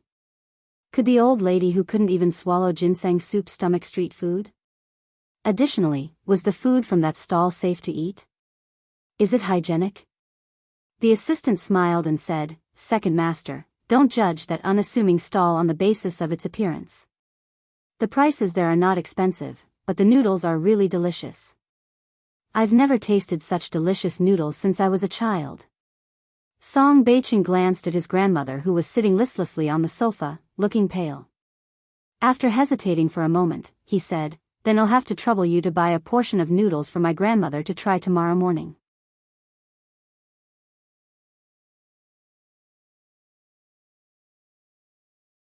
Chapter 44. Still overcrowded. Upon hearing this, the assistant was pleasantly surprised. "It's not difficult, it's what I should do." He didn't expect the second master to take his suggestion seriously. He was extremely moved for a while. After all, when had people as high-ranking as Grandma Mo ever tasted street food? However, the taste of that roadside stall was indeed good. The noodles, the pickles, the fish slices, you would want to eat it a second time, a third time after tasting it once. He believed that Grandma would really like it. If Grandma's appetite improved because of this, he would also be credited with great merit. As an assistant, he had to share the boss' worries. Song Beiqing nodded and walked towards Grandma Mo. "Grandma Beiqing is here." Grandma Mo quickly stood up with a face full of smiles. Grandma Mo was a kind elder. She got along well with all her grandchildren. Song Beiqing helped Grandma Mo sit down. "Grandma, I heard from Mom that you're not eating properly again." Grandma Mo sighed, "When you get old, your appetite isn't good. One can't eat." Song Beiqing smiled and said, "Grandma, you're not old at all. Xiaoli said that the morning market recently introduced a new way of eating noodles. It tastes very good. 111 have him buy it tomorrow morning and bring it to you." Grandma Mo waved her hand. No need to trouble him, it would be a waste. Song Beiqing poured a glass of water for Grandma Mo. "Grandma, for Xiaodai's sake, you should at least try. You can't eat nothing, right?" Mentioning Mo Hudi, the expression on Grandma Mo's face dimmed a little. She compromised. "Okay, let Xiaoli send it to me tomorrow morning to try. In all these years, I've never heard of any new way to eat noodles." In fact, Song Beiqing didn't know what kind of magic this noodle had. But he still mysteriously said, "You'll know by tomorrow morning." Grandma Mo understood Song Beiqing's filial piety and chuckled, "Then he'll look forward to tomorrow morning." Song Beiqing chatted with Grandma Mo for a while, then went to see Mo Hudi before leaving the Mo family. Time went by quickly, and it was the next morning before they knew it. Zhu Yonghong came to the morning market half an hour earlier than usual. She had originally thought that her stall would certainly be crowded this morning, but she didn't expect it to be Ni Yang's place that was actually overcrowded. Ni Yang hadn't arrived yet, but a queue had already formed there. Zhu Yonghong gritted her teeth in anger, then put on a smile and shouted, "Meat buns are cheaper, 6 for 1 cent, 6 for 1 cent." She had prepared more than 3,000 meat buns today. Surely she would be able to make up for the money lost yesterday. Contrary to Zhu Yonghong's expectation, these people did not swarm over like yesterday when they heard 6 meat buns for 1 cent. Only 2 or 3 people came over to buy some because it was cheap. How could this be? Zhu Yonghong's heart suddenly chilled. Clearly, her business was very good yesterday. What kind of magic potion had Ni Yang fed these people? In fact, these customers were all Ni Yang's regular customers. They were used to eating sour fish noodles. Besides, most of them had tried buns yesterday. The taste of those buns was nowhere near half as good as the sour fish. Moreover, the sour fish noodles were not very expensive, only 3 cents a bowl, which included vegetables, noodles, and soup, which was a great deal. Therefore, They came early to line up today, waiting for Ni Young to start his business. Before long, Ni Young rode her bike over to the scene. The crowd's eyes lit up at her arrival. "Little boss, you finally came." Ni Young smiled and said, "Sorry to keep you all waiting." A few minutes later, with the help of several customers, Ni Young swiftly set up the tables and chairs and struck up the stove. The first customer of the day was a young man dressed in a respectable white shirt. He handed his thermos to Ni Young and politely said, "Hello, could I trouble you for 2 portions, one to eat here and the other pack to go?" Ni Young nodded with a smile, accepting the thermos. "Hello, that'll be 6 cents. Please take a seat over there. One will bring you the noodles shortly." Li Gongqing handed Ni Young 6 cents, then went and sat down at an empty spot. He had seen Ni Young more than once, but each time, this young girl would dazzle him anew. As an assistant to Song Beicheng, Li Gongqing often frequented high society events following behind Song Beicheng. He had met many prestigious ladies, but he had never seen one as beautiful as Ni Young. Even the movie stars couldn't compare to Ni Young. If he could marry such a beautiful wife, he wouldn't mind even if it was all just a dream. Actually, he himself wasn't lacking either. He earned a high salary of 30 yuan per month, owned a house in Beijing, and his appearance was above average. People of this era were slightly more innocent. They wouldn't dare express their feelings for the girls they liked openly. Li Gongqing wondered, should he seek a matchmaker? Whether it would work or not, he had to give it a try. While he was in deep thought, a bowl of fragrant noodles was placed in front of him. A faint voice came from above, "Please enjoy these first. As for the noodles to go, they'll prepare them for you after you finish eating here. Otherwise, the noodles will become mushy over time." What a considerate girl. Li Gongqing mused internally before looking up and replying, "Thank you." "You're welcome." Ni Young replied and headed back to her stall to prepare more noodles. At this time, most of the customers brought their own bowls and chopsticks. Many people, due to lack of seating, ate while squatting on the ground. Some took their order back home. Zhu Yonghong saw how Ni Yang's business was booming and couldn't help but feel annoyed. He called out loudly, "Meat buns. Freshly cooked meat buns. 6 for a cent, 6 for a cent." Despite Zhu Yonghong's effort, not many were buying. Li Gongqing quickly finished his noodles and prepared to approach Ni Young. But in front of him, a fair, clean hand appeared. It was as delicate as jade, with slender fingers and smooth skin. The round nails were neatly trimmed, like rows of tiny shells. Graceful and beautiful. It was clearly the hand of a lady of high stature. Looking at this hand, Li Gongqing felt a sense of inferiority emerging. Ni Young placed the thermos on the table. "Here are your noodles. One, put the chili separately in a bag. If you like spicy food, you can add some when you eat." Coming to his senses, Li Gongqing blushed slightly and replied, "Thank you. I'll remember that." Ni Young replied with a soft smile, her lips forming a radiant arch. "Oh, it's nothing serious." The smile outshone everything else. Lost in it, Li Gongqing didn't snap back to reality until he noticed Ni Young had already returned to her stove and started bustling about with her work. Recalling his task, Li Gongqing jolted. He picked up the thermos and quickly pedaled away on his bike. Fortunately, the MO residence wasn't far away. In about 10 minutes, Li Gongqing arrived there. Lady Mo, always an early riser, was sitting on the couch in the living room, drinking milk. Her expression seemed unpleasant. She seemed to be forcing herself to gulp down the milk. "Madam, good morning. I've brought the noodles." Li Gongqing respectfully handed the thermos to Lady Mo.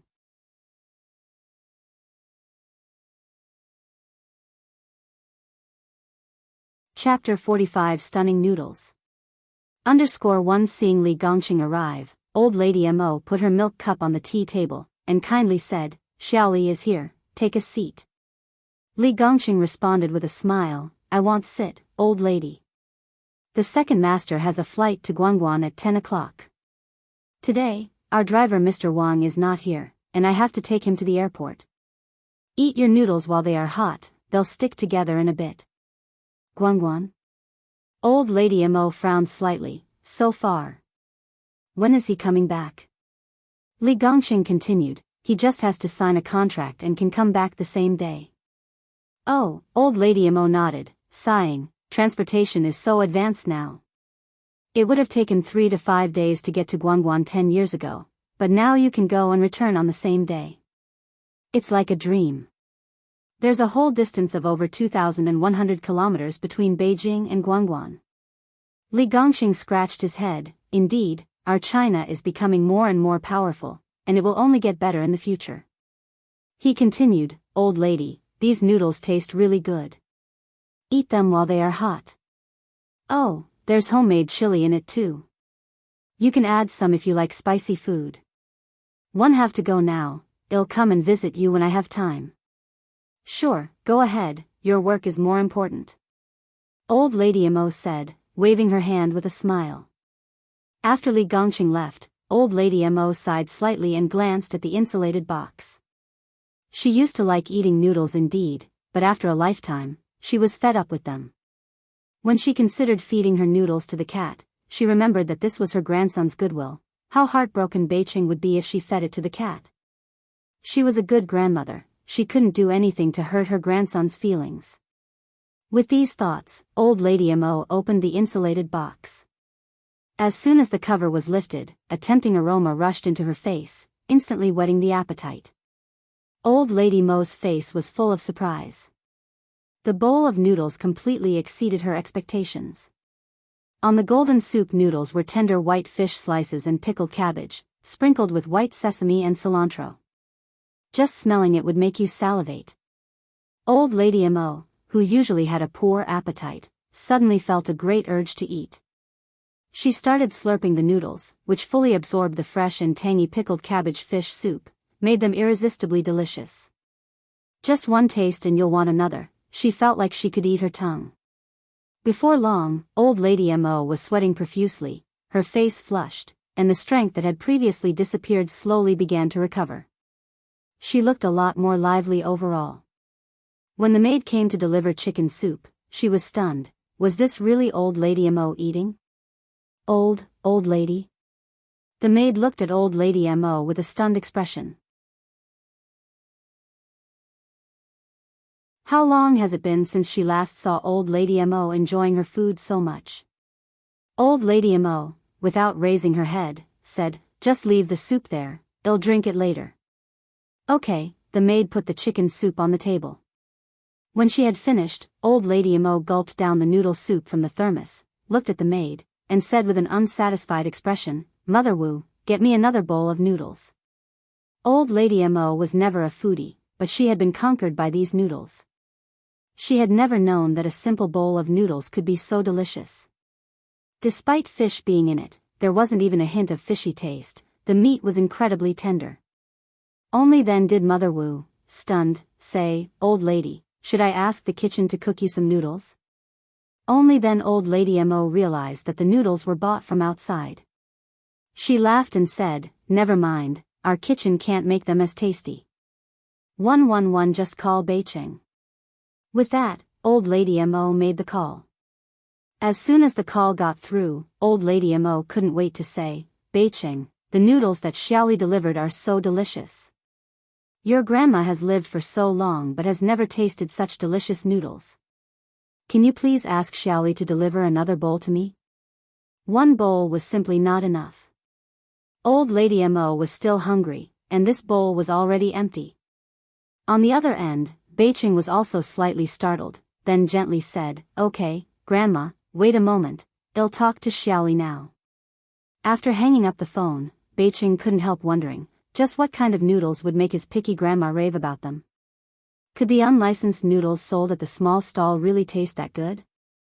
Surely, just like children, the elderly love novelty. Perhaps, there was nothing special about these noodles, it was merely the novelty factor. Beiqing touched his temple, the corners of his mouth curled up in a helpless smile.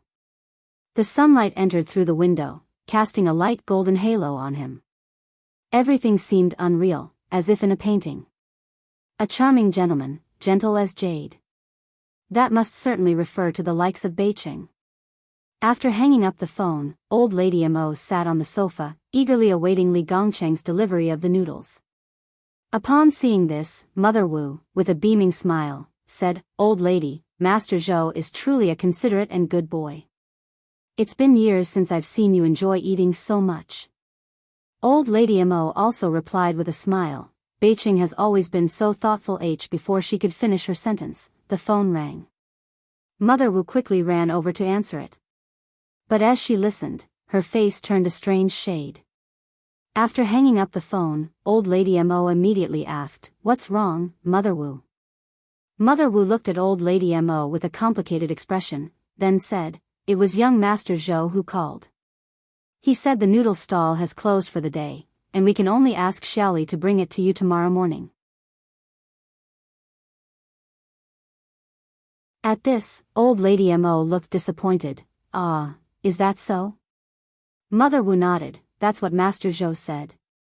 Then she handed over the chicken soup to old lady Mo. "Drink some chicken soup first." Old lady Mo, who had tasted the delicious pickled fish noodles, couldn't even drink half a sip of chicken soup. She waved her hand and said, "Forget the chicken soup, go get me some porridge and some pickles." "Okay." Mother Wu turned around and left. Soon, Mother Wu came back in with porridge and pickles.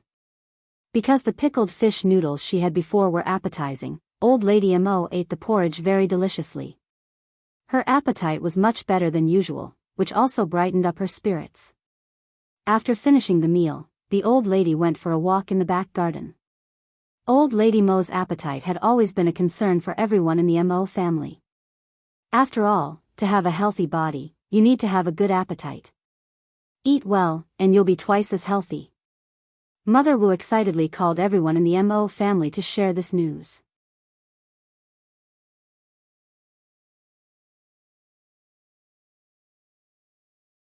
Chapter 46. On the verge. Lni Yang closed her stall really early today. It was just 10:30, and the noodles were already sold out.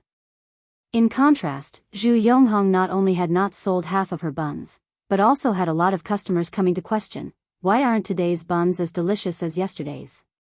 While Zhu Yonghong explained with a smile on her face, she was cursing in her heart, thinking, "What a bunch of disgusting poor men, having the audacity to ask why the buns, sold 6 for a cent, were not as tasty as yesterday's. Are they brainless? Can they eat pork with a cent? Don't they calculate how much pork costs per pound?" As for what kind of meat was in today's buns, perhaps only Zhu Yonghong knew best. Many customers expressed that they would never eat Zhu Yonghong's buns again, and some even brought back buns for refunds. Customers are not fools. When pork was replaced with something else, anyone could taste the difference. Damn Ni Yang, the little bitch. If not for Ni Yang stealing her business, she would not have stooped to such a level. Now look at the mess. Not only did she not make up for the losses from yesterday, but she also lost more money. Eiler brothers' living expenses were still pending, and her mother definitely wouldn't let her off. The more Zhu Yonghong thought about it, the angrier she became, so angry she wanted to tear Ni Yang apart. She walked up to Ni Yang, lifted her chin high, biting her lip, and her eyes seemed poisoned. The fire of jealousy was about to burn Ni Yang to ashes, and she grinded her teeth and said, "Ni Yang, you are something else." Upon hearing this, Ni Yang turned around and looked at Zhu Yonghong, giving a faint smile. "Speak in a calm tone, One, no, I'm excellent, thanks for the compliment." "You." Zhu Yonghong seemed to have punched cotton, so exasperated she couldn't speak, pointing at Ni Yang, you. Seeing this, Ni Yang's smile grew bigger. She took 2 steps forward, speaking with a sage-like tone, "Anger harms the liver, you're still so young, why hurt your own body? You're not young anymore, stop doing things that are not above board. You should know, the gods are watching over your head." As she said the last sentence, Ni Yang took another 2 steps forward, looking down at Zhu Yonghong with a hint of a smile at the corner of her mouth. Eiler's gaze at Zhu Yonghong was like looking at a clown. You, Zhu Yonghong was like a mute eating cactus root, having trouble speaking. She can't possibly admit to her jealousy of Ni Young that she had switched the pork in the buns with other meat, resulting in a failed sneaky move that benefited Ni Young. Ni Young couldn't be bothered to say anything more to Zhu Yonghong. She turned around, pushed her bike and walked away. Zhu Yonghong looked at Ni Yang's back, her fists clenched tightly. Wait and see, you bitch. She would not swallow this bitter pill just like that. Ni Yang took a round at the vegetable market, bought some ingredients, and then rode her bike home. It rained last night. The way back to the village was muddy and tough to walk.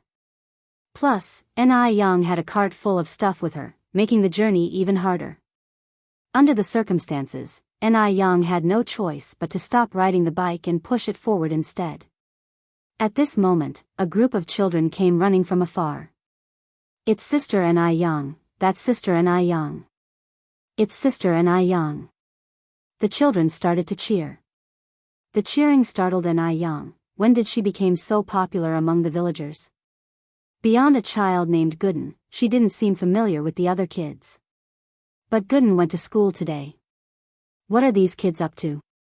Before Ni Yang could react, the children swarmed her. Sister Ni Yang, we've come to help you.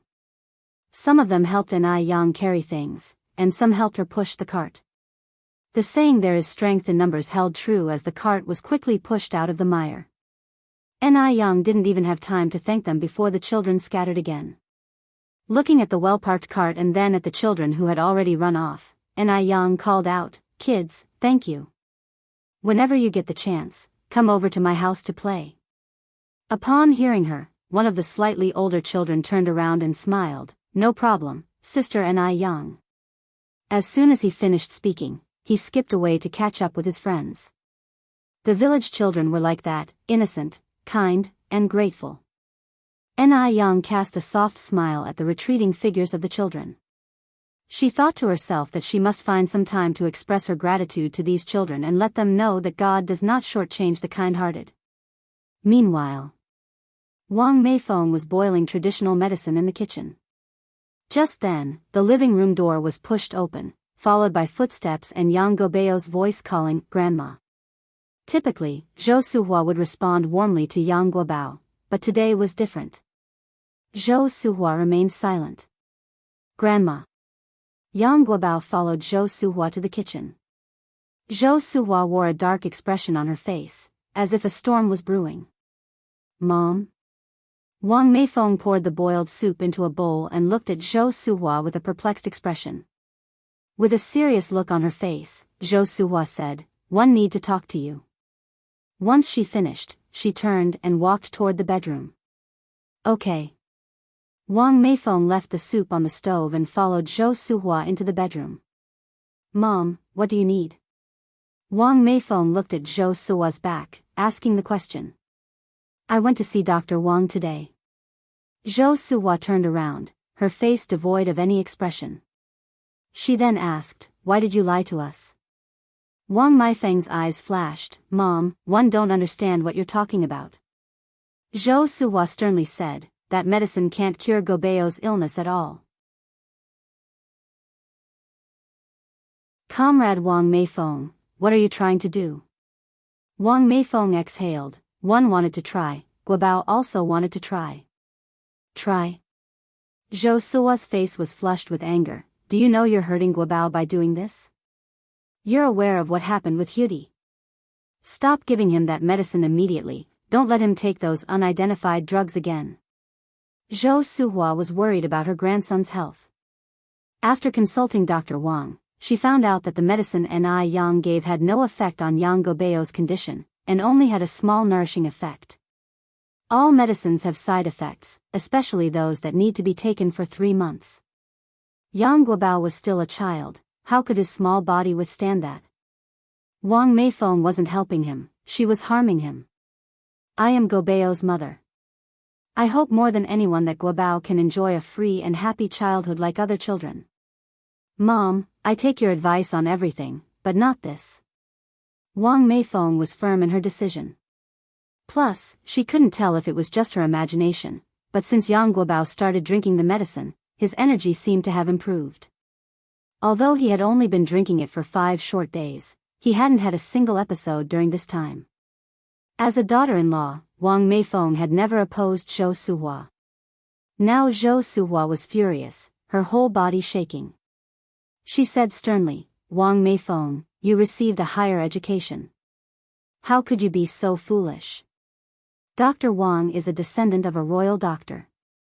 Yang you mentioned is nothing more than an unlicensed rural doctor, yet you would rather trust her than Dr. Wang. You are playing with Gobeo's life. From today, stop feeding my grandson this medicine."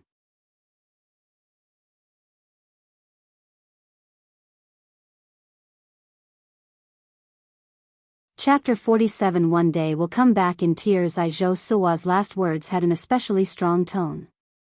Wang Meifeng had been married into the Yang family for over 7 years, during which she never argued with her mother-in-law. However, this time, both the mother-in-law and daughter-in-law showed some firmness. "I'm sorry, Mom. Please forgive me, one can't listen to you this time." Wang Meifeng bowed slightly towards Zhou Suhua and began to walk towards the door. Even if there was only a 1% chance of hope, she was determined to keep feeding the medicine to Wang Guobao. She couldn't let her child's world lose its light. Ever since he started taking the medicine, Yang Gobeo's condition had been really good. He was very positive and optimistic. So this time, Wang Meifeng chose to believe in Yang and herself. "Wang Meifeng!" Zhou Suhua roared angrily, with her shoulders shaking. "Mom!" Wang Meifeng turned around calmly, looking at Zhou Suhua. "If anything does happen to Guobao, 1 am willing to pay with my life.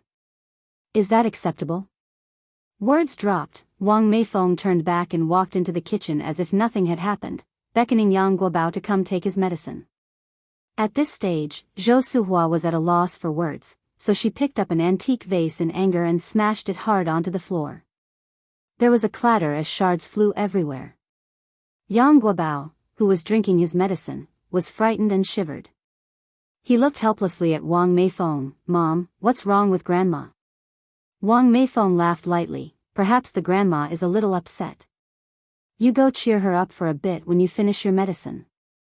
"Okay." Yang Guobao nodded and said in a very sensible manner, "I will go after finishing my medicine." "All right." Wang Meifeng nodded with a slight smile.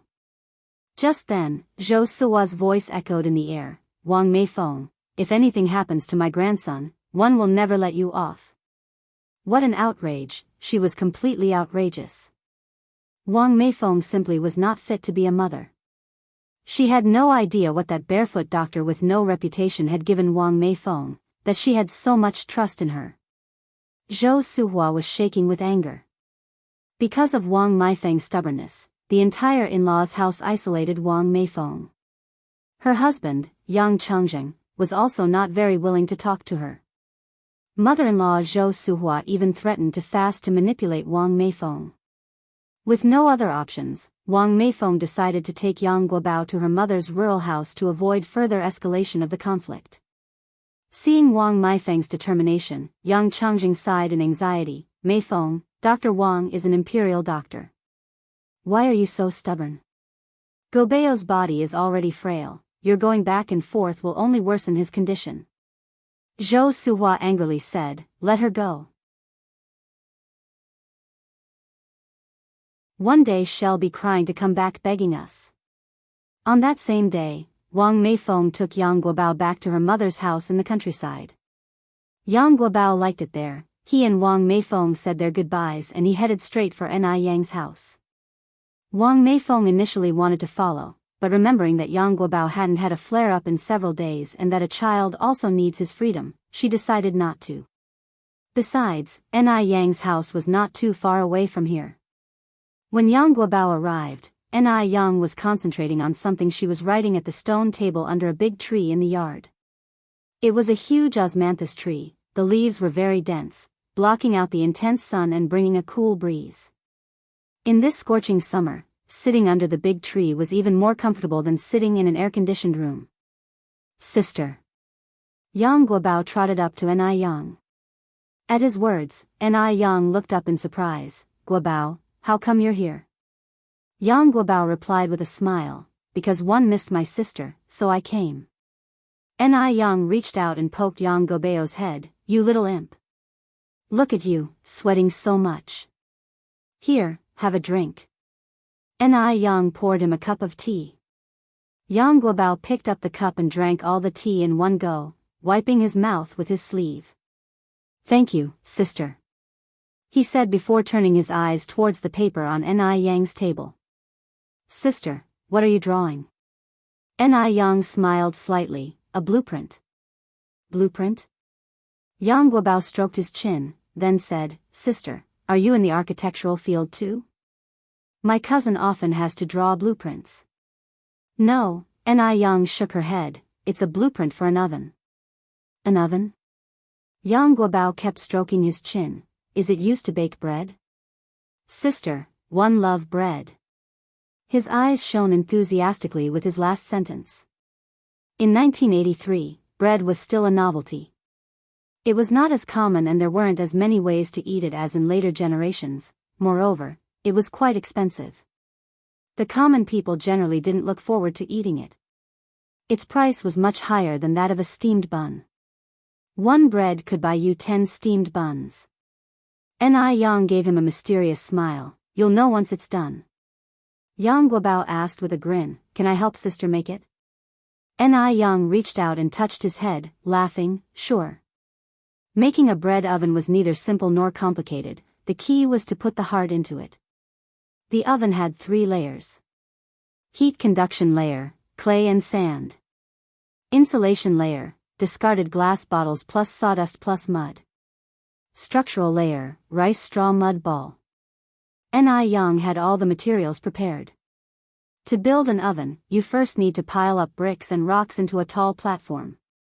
The platform is usually hollow, to store dry wood underneath. Once the platform is built, you can start making the oven. The oven is usually semicircular but can also be shaped like small animals. This was Yang Guobao's first time engaging in such an activity. He was obviously very excited and was chattering non-stop. With an efficient little helper, Ni Yang felt much relieved. The platform was quickly set up. Though Ni Yang was a girl, she was not inferior to a man in physical labor.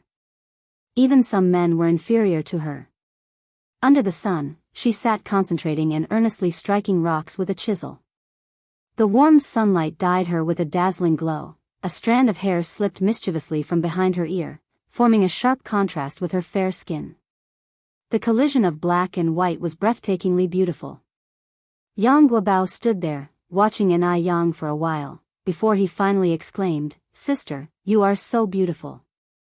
Ni Yang smiled lightly, struck the last brick onto the platform, poked Yang Guobao's head and said earnestly, Actually, your sister is a fairy from the heavens. Do you think a fairy could not be beautiful? Yang Guobao, he almost believed her. After the platform was built, they started mixing mud. Just then, Yang Guobao suddenly smudged a bit of mud onto Ni Yang's face, playfully saying, The fairy turned into a little kitten. Ni Yang was no pushover. As soon as Yang Guobao was not paying attention, she swiftly smeared some mud onto his face, giggling, Haha, Guobao also turned into a little kitten. Then sister is a big cat.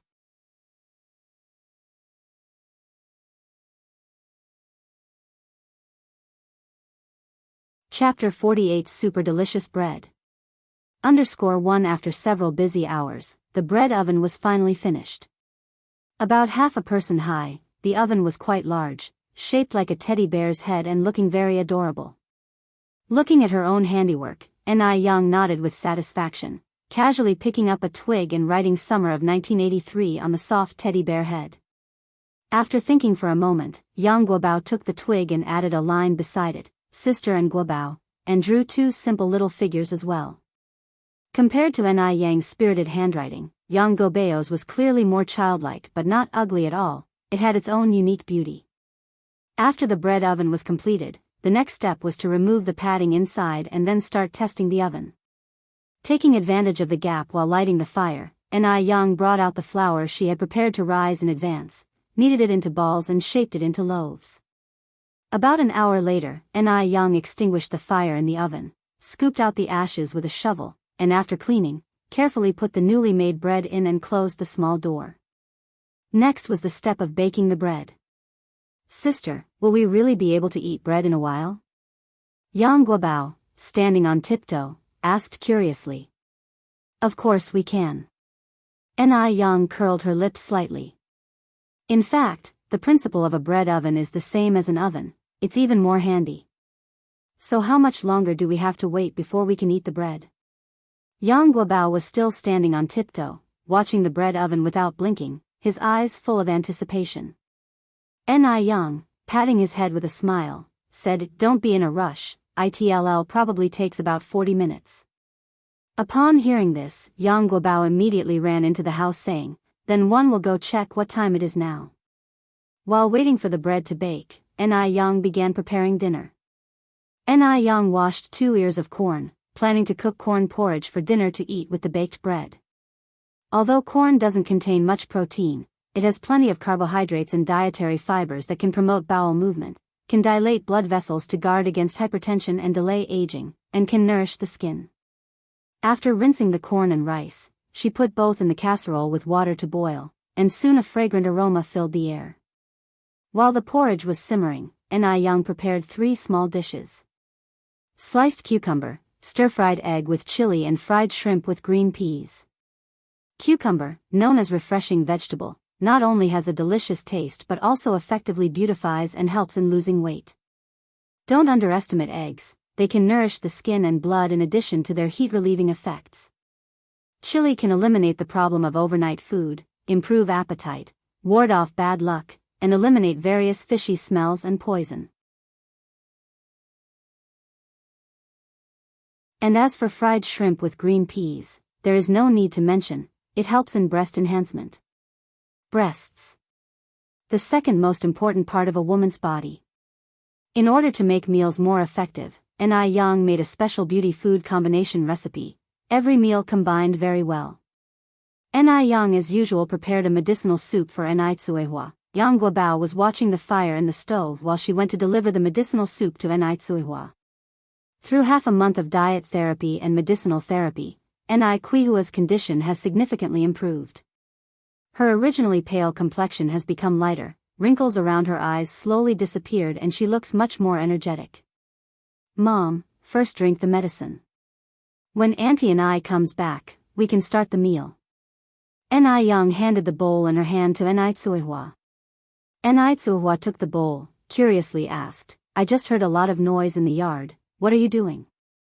Ni Young mysteriously said, "We made something good, wait till dinner time, then you will know."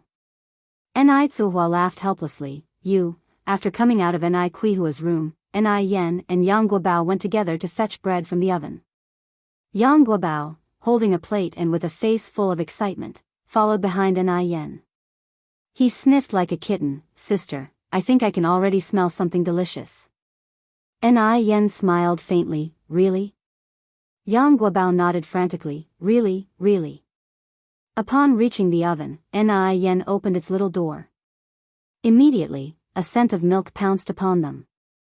Inside the oven were a dozen golden baked bread, and the fragrance was emanating from these pieces.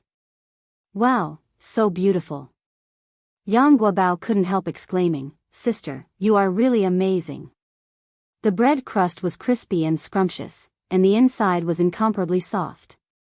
Taking a bite, it tasted crispy on the outside and tender on the inside, with a lingering milk fragrance in his mouth, as if his entire life had been elevated.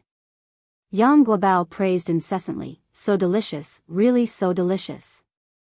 I've never tasted such delicious bread before. If it's good, eat more." Ni Yen handed Yang Guobao another piece. When it was dinner time, both Ni Chengui and Ni Tsuehua were flabbergasted.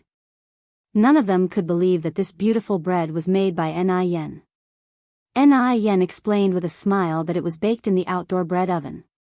Ni Chengui exclaimed in shock, "Bread oven? The strange furnace outside?" Ni Yen nodded, "Yes, that one." Ni Tsuehua had a sudden realization, "No wonder I said there was such a commotion in the yard this afternoon. You were fixing that bread oven?" Yes. Ni Yen said with a smile. Ni Chingui was staggered, quickly grabbed Ni Yan's hand and asked with amazement, "You made the bread oven by yourself?" Yes. Ni Yen nodded slightly. Ni Chingui, clutching Ni Yan's hand, exclaimed, "Yang Yang, you are so capable. Tell me, is there anything in this world that you can't do?"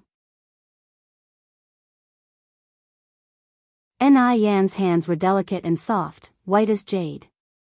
No one would believe that the owner of these hands would do all sorts of heavy work, unless they saw it for themselves. Ni Yan laughed and said, "Ansuehua, there are so many things in this world that I can't do." She was just doing what she knew how to. Eating crispy and soft bread, sipping sweet corn porridge, and having a few delicious side dishes, life seemed to have reached its pinnacle. Meal times became the most anticipated moments for Ni Tsuehua and Ni Chingui each day. The next day, Ni Yen continued to set up her stall to sell noodles as usual. It was still Li Gongsheng who was first in line in the morning, 3 bowls of noodles, 2 to go. Ni Yen took the money handed over by Li Gongsheng, glanced at him. She had a deep impression of this customer. Not only was he the first in line every morning, but he also always took 2 portions to go, come rain or shine. What Ni Yen didn't know was that the old lady of the Mo family had been completely obsessed with the pickled fish noodles. She felt uneasy if she didn't have 2 bowls a day. If the noodles could be kept for a long time, she would have wished to have them for every meal. The Mo family was very grateful for the pickled fish noodles. If it weren't for these pickled fish noodles, who knows what might happen to the old lady by now. The morning customers were still plentiful, and the long queue never seemed to shorten. Zhu Yonghong's buns were still selling at 6 for a cent, and although the business wasn't doing particularly well, her mood was excellent in the morning. She hummed tunes and sneak peeks towards Ni Yan's direction every now and then. "Wait and see, little bitch, after this morning, no one will compete with her for business ever again." Thinking of this, a smug smile tugged at the corner of Zhu Yonghong's mouth.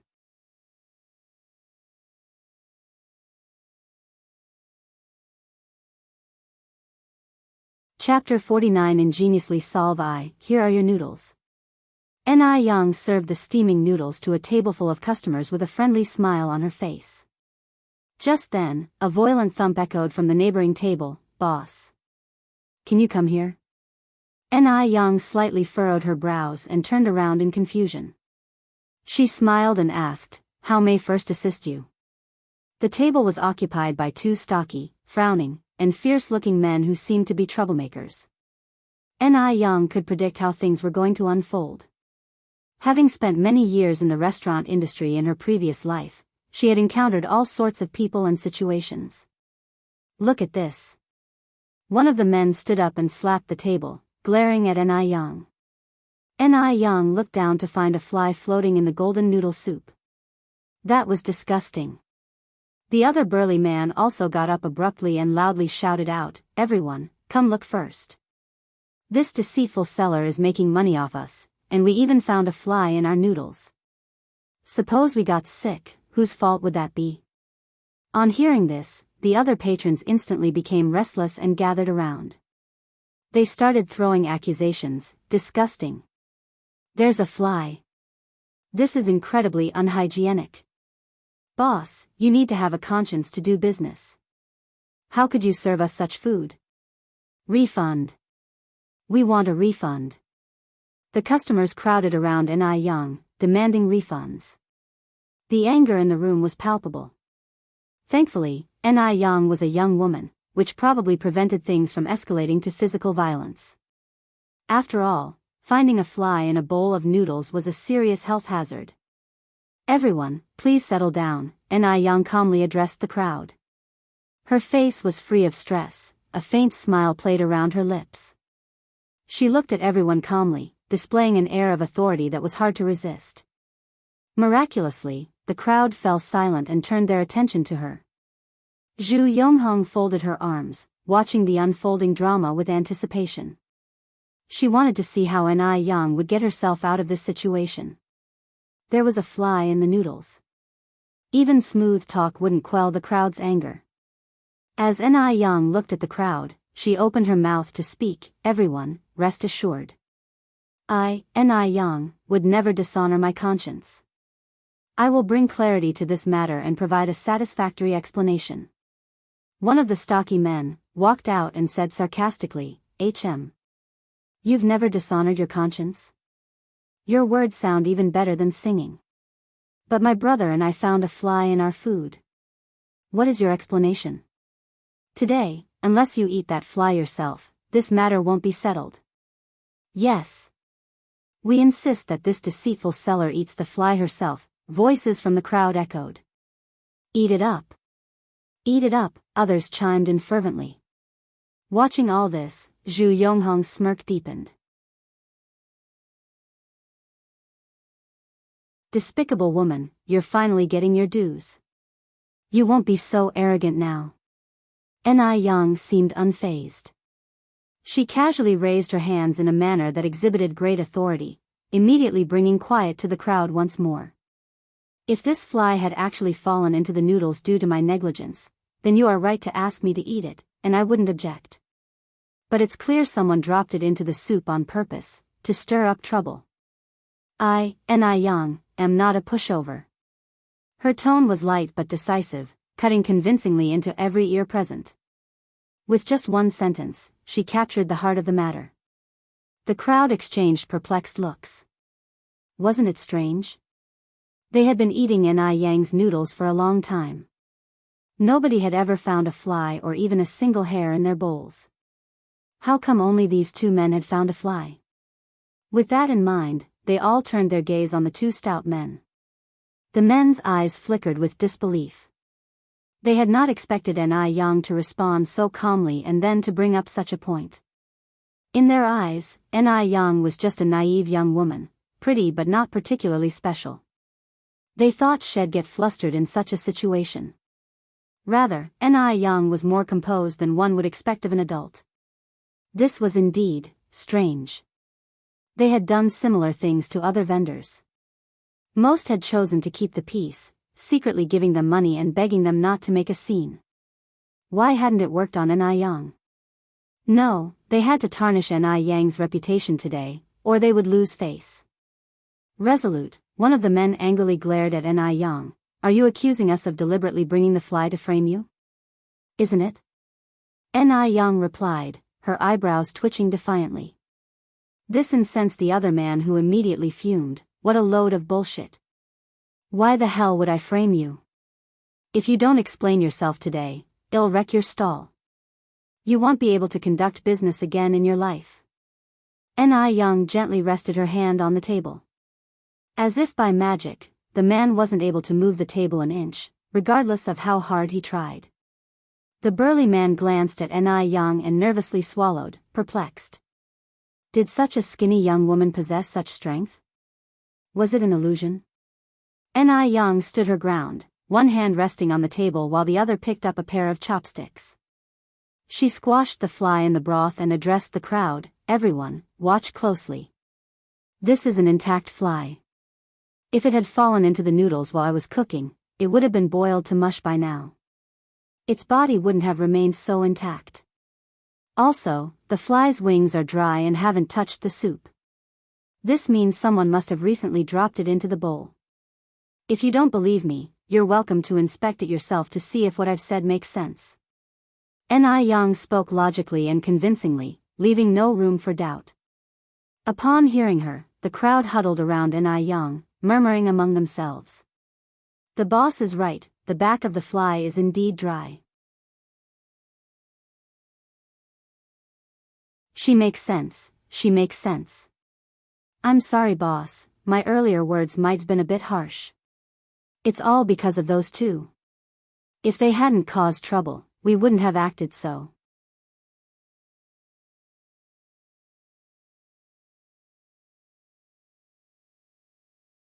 Chapter 50. She did it. _1 The two hefty men never anticipated things would escalate to this point. They were both beginning to perspire out of fear, and after glancing at each other, they saw a mutual understanding. Seizing the opportunity when the crowd wasn't paying attention, they took a few steps back in preparation to sneak away. Just as they were gearing up to make their escape, they felt a pale delicate hand rest on each of their shoulders. The hand was barely pressing against them, but only these two hefty men knew how much force was actually being applied. Thinking of running? It's not that easy. Yang raised an eyebrow at the two men, her tone light. Don't let them get away. Catch them. The crowd immediately helped Yang restrain the two hefty men. Some even unbuckled their belts to aid in tying the men up. Bastards, we almost wronged our little boss because of you, someone in the crowd kicked one of the hefty men forcefully. Exactly. Thank goodness our little boss is so discerning. Framing the little boss didn't matter, the important thing was they might not get to enjoy such delicious noodles in the future. People like these should spend their time reflecting behind bars. I'm going to call the police. During this severe crackdown, such deliberate provocations were deemed hooligan behavior and are punishable by law. Moreover, this disgraceful label would follow them around for a lifetime, directly impacting their families as well. Hearing this, the two hefty men panicked immediately and pleaded, "Don't call the police, we beg you all not to call the police. We promise we won't do it again. Really, we won't dare. Please give us a second chance to be better people." The hefty men were nothing like the ferocious individuals they were. People like these should spend their time reflecting behind bars. I'm going to call the police. During this severe crackdown, such deliberate provocations were deemed hooligan behavior and are punishable by law. Moreover, this disgraceful label would follow them around for a lifetime, directly impacting their families as well. Hearing this, the two hefty men panicked immediately and pleaded, "Don't call the police, we beg you all not to call the police. We promise we won't do it again. Really, we won't dare. Please give us a second chance to be better people." The hefty men were nothing like the ferocious individuals they were men. Initially, they thought Yang was bound to bite the bullet. No one expected her to fight back so beautifully. It's fair to say that this incident had completely changed the vendor's opinion of the delicate young girl. She accomplished what the adults could not. Zhu Yonghong never anticipated things would turn out this way. Her face turned pale white on the spot and her legs began to tremble. What now? What now? These two idiots will definitely give her away. Yang, this little slut, where did she come from? Even this wasn't enough to take her down. Hoping that those two idiots wouldn't rat her out, Zhu Yonghong was praying in her heart. Cold sweat formed on her forehead and spine. The police arrived quickly, taking the two hefty men back to the police station. Yang and the other vendors, as victims and witnesses, had to go along as well. Thankfully, Yang didn't have much noodle soup left to sell. After hastily packing her stall, she went to the police station along with the others. At the station, the whole incident was confessed by the two hefty men. As it turned out, Zhu Yonghong, the bun seller, was the mastermind behind everything.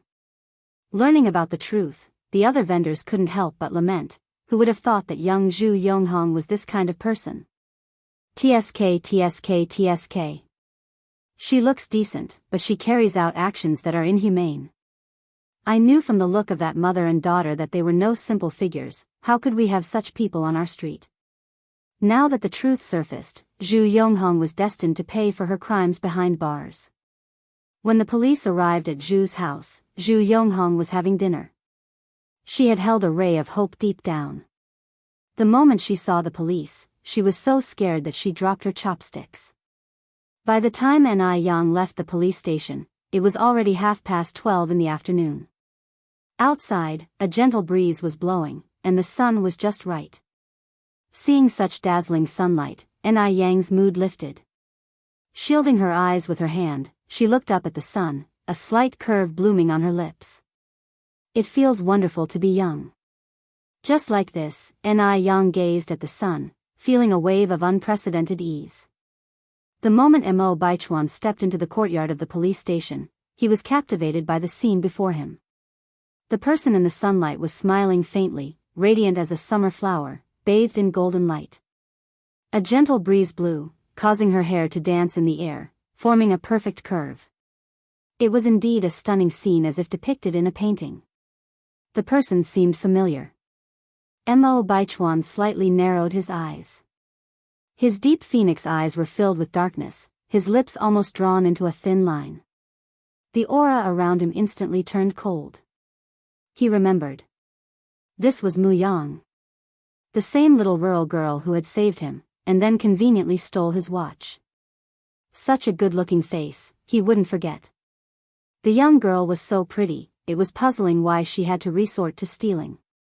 What a waste of a beautiful face. Furthermore, had she seen him? If she had seen him, why would she act so indifferent? Was it a tactic of playing hard to get? However, according to Li Xiangxian's investigation, Mu Yang was already married. Since she was already married, why play hard to get? Couldn't she behave more modestly? Also, why did she steal his watch? For a moment, hundreds of thoughts ran through Mo Baichuan's mind. Just then, his assistant reminded him, "Mr. Mo, it's time for our meeting with Mr. Lin." Mo Baichuan replied, still exuding an awe-inspiring demeanor, "Let's go in." At that moment, Yang was also heading towards the door. The two of them brushed past each other. Amid the gentle breeze, Mo Baichuan took a soft sniff. It seemed he detected a pleasant scent. Faint, a bit like bamboo, yet not like orchids, but with a slight hint of plum. Mo Baichuan thought that Yang would recognize him when they brushed past each other. After all, he had once promised Yang that she could come to Beijing to find him when in difficulty. Therefore, her purpose of coming to Beijing must be because of him. However, things didn't go quite as Mo Baichuan expected. Not only did Yang fail to recognize him, but she didn't even spare him an extra glance. Time flies quickly. In the blink of an eye, 3 days had passed. Yang's business had been thriving for these 3 days. Today, it had been raining continuously since morning. After selling off all the noodles, Yang rushed home. Rainy days were perfect for lounging at home and watching TV while munching on some sunflower seeds. But considering she hadn't yet managed to buy a TV, Yang had to scrap that plan. Yang went to the kitchen, kneaded some dough, sliced some tomatoes, apples, and bananas, and lit the oven to prepare to bake some bread and dried fruit as snacks. Just as she finished preparations, Yang Guobao, hand in hand with Gooden, came in from outside with a smile. Sister Yang. You're tuning into the Dreamy Love Stories YouTube channel. Don't forget to subscribe and join us on this journey to catch the most captivating stories.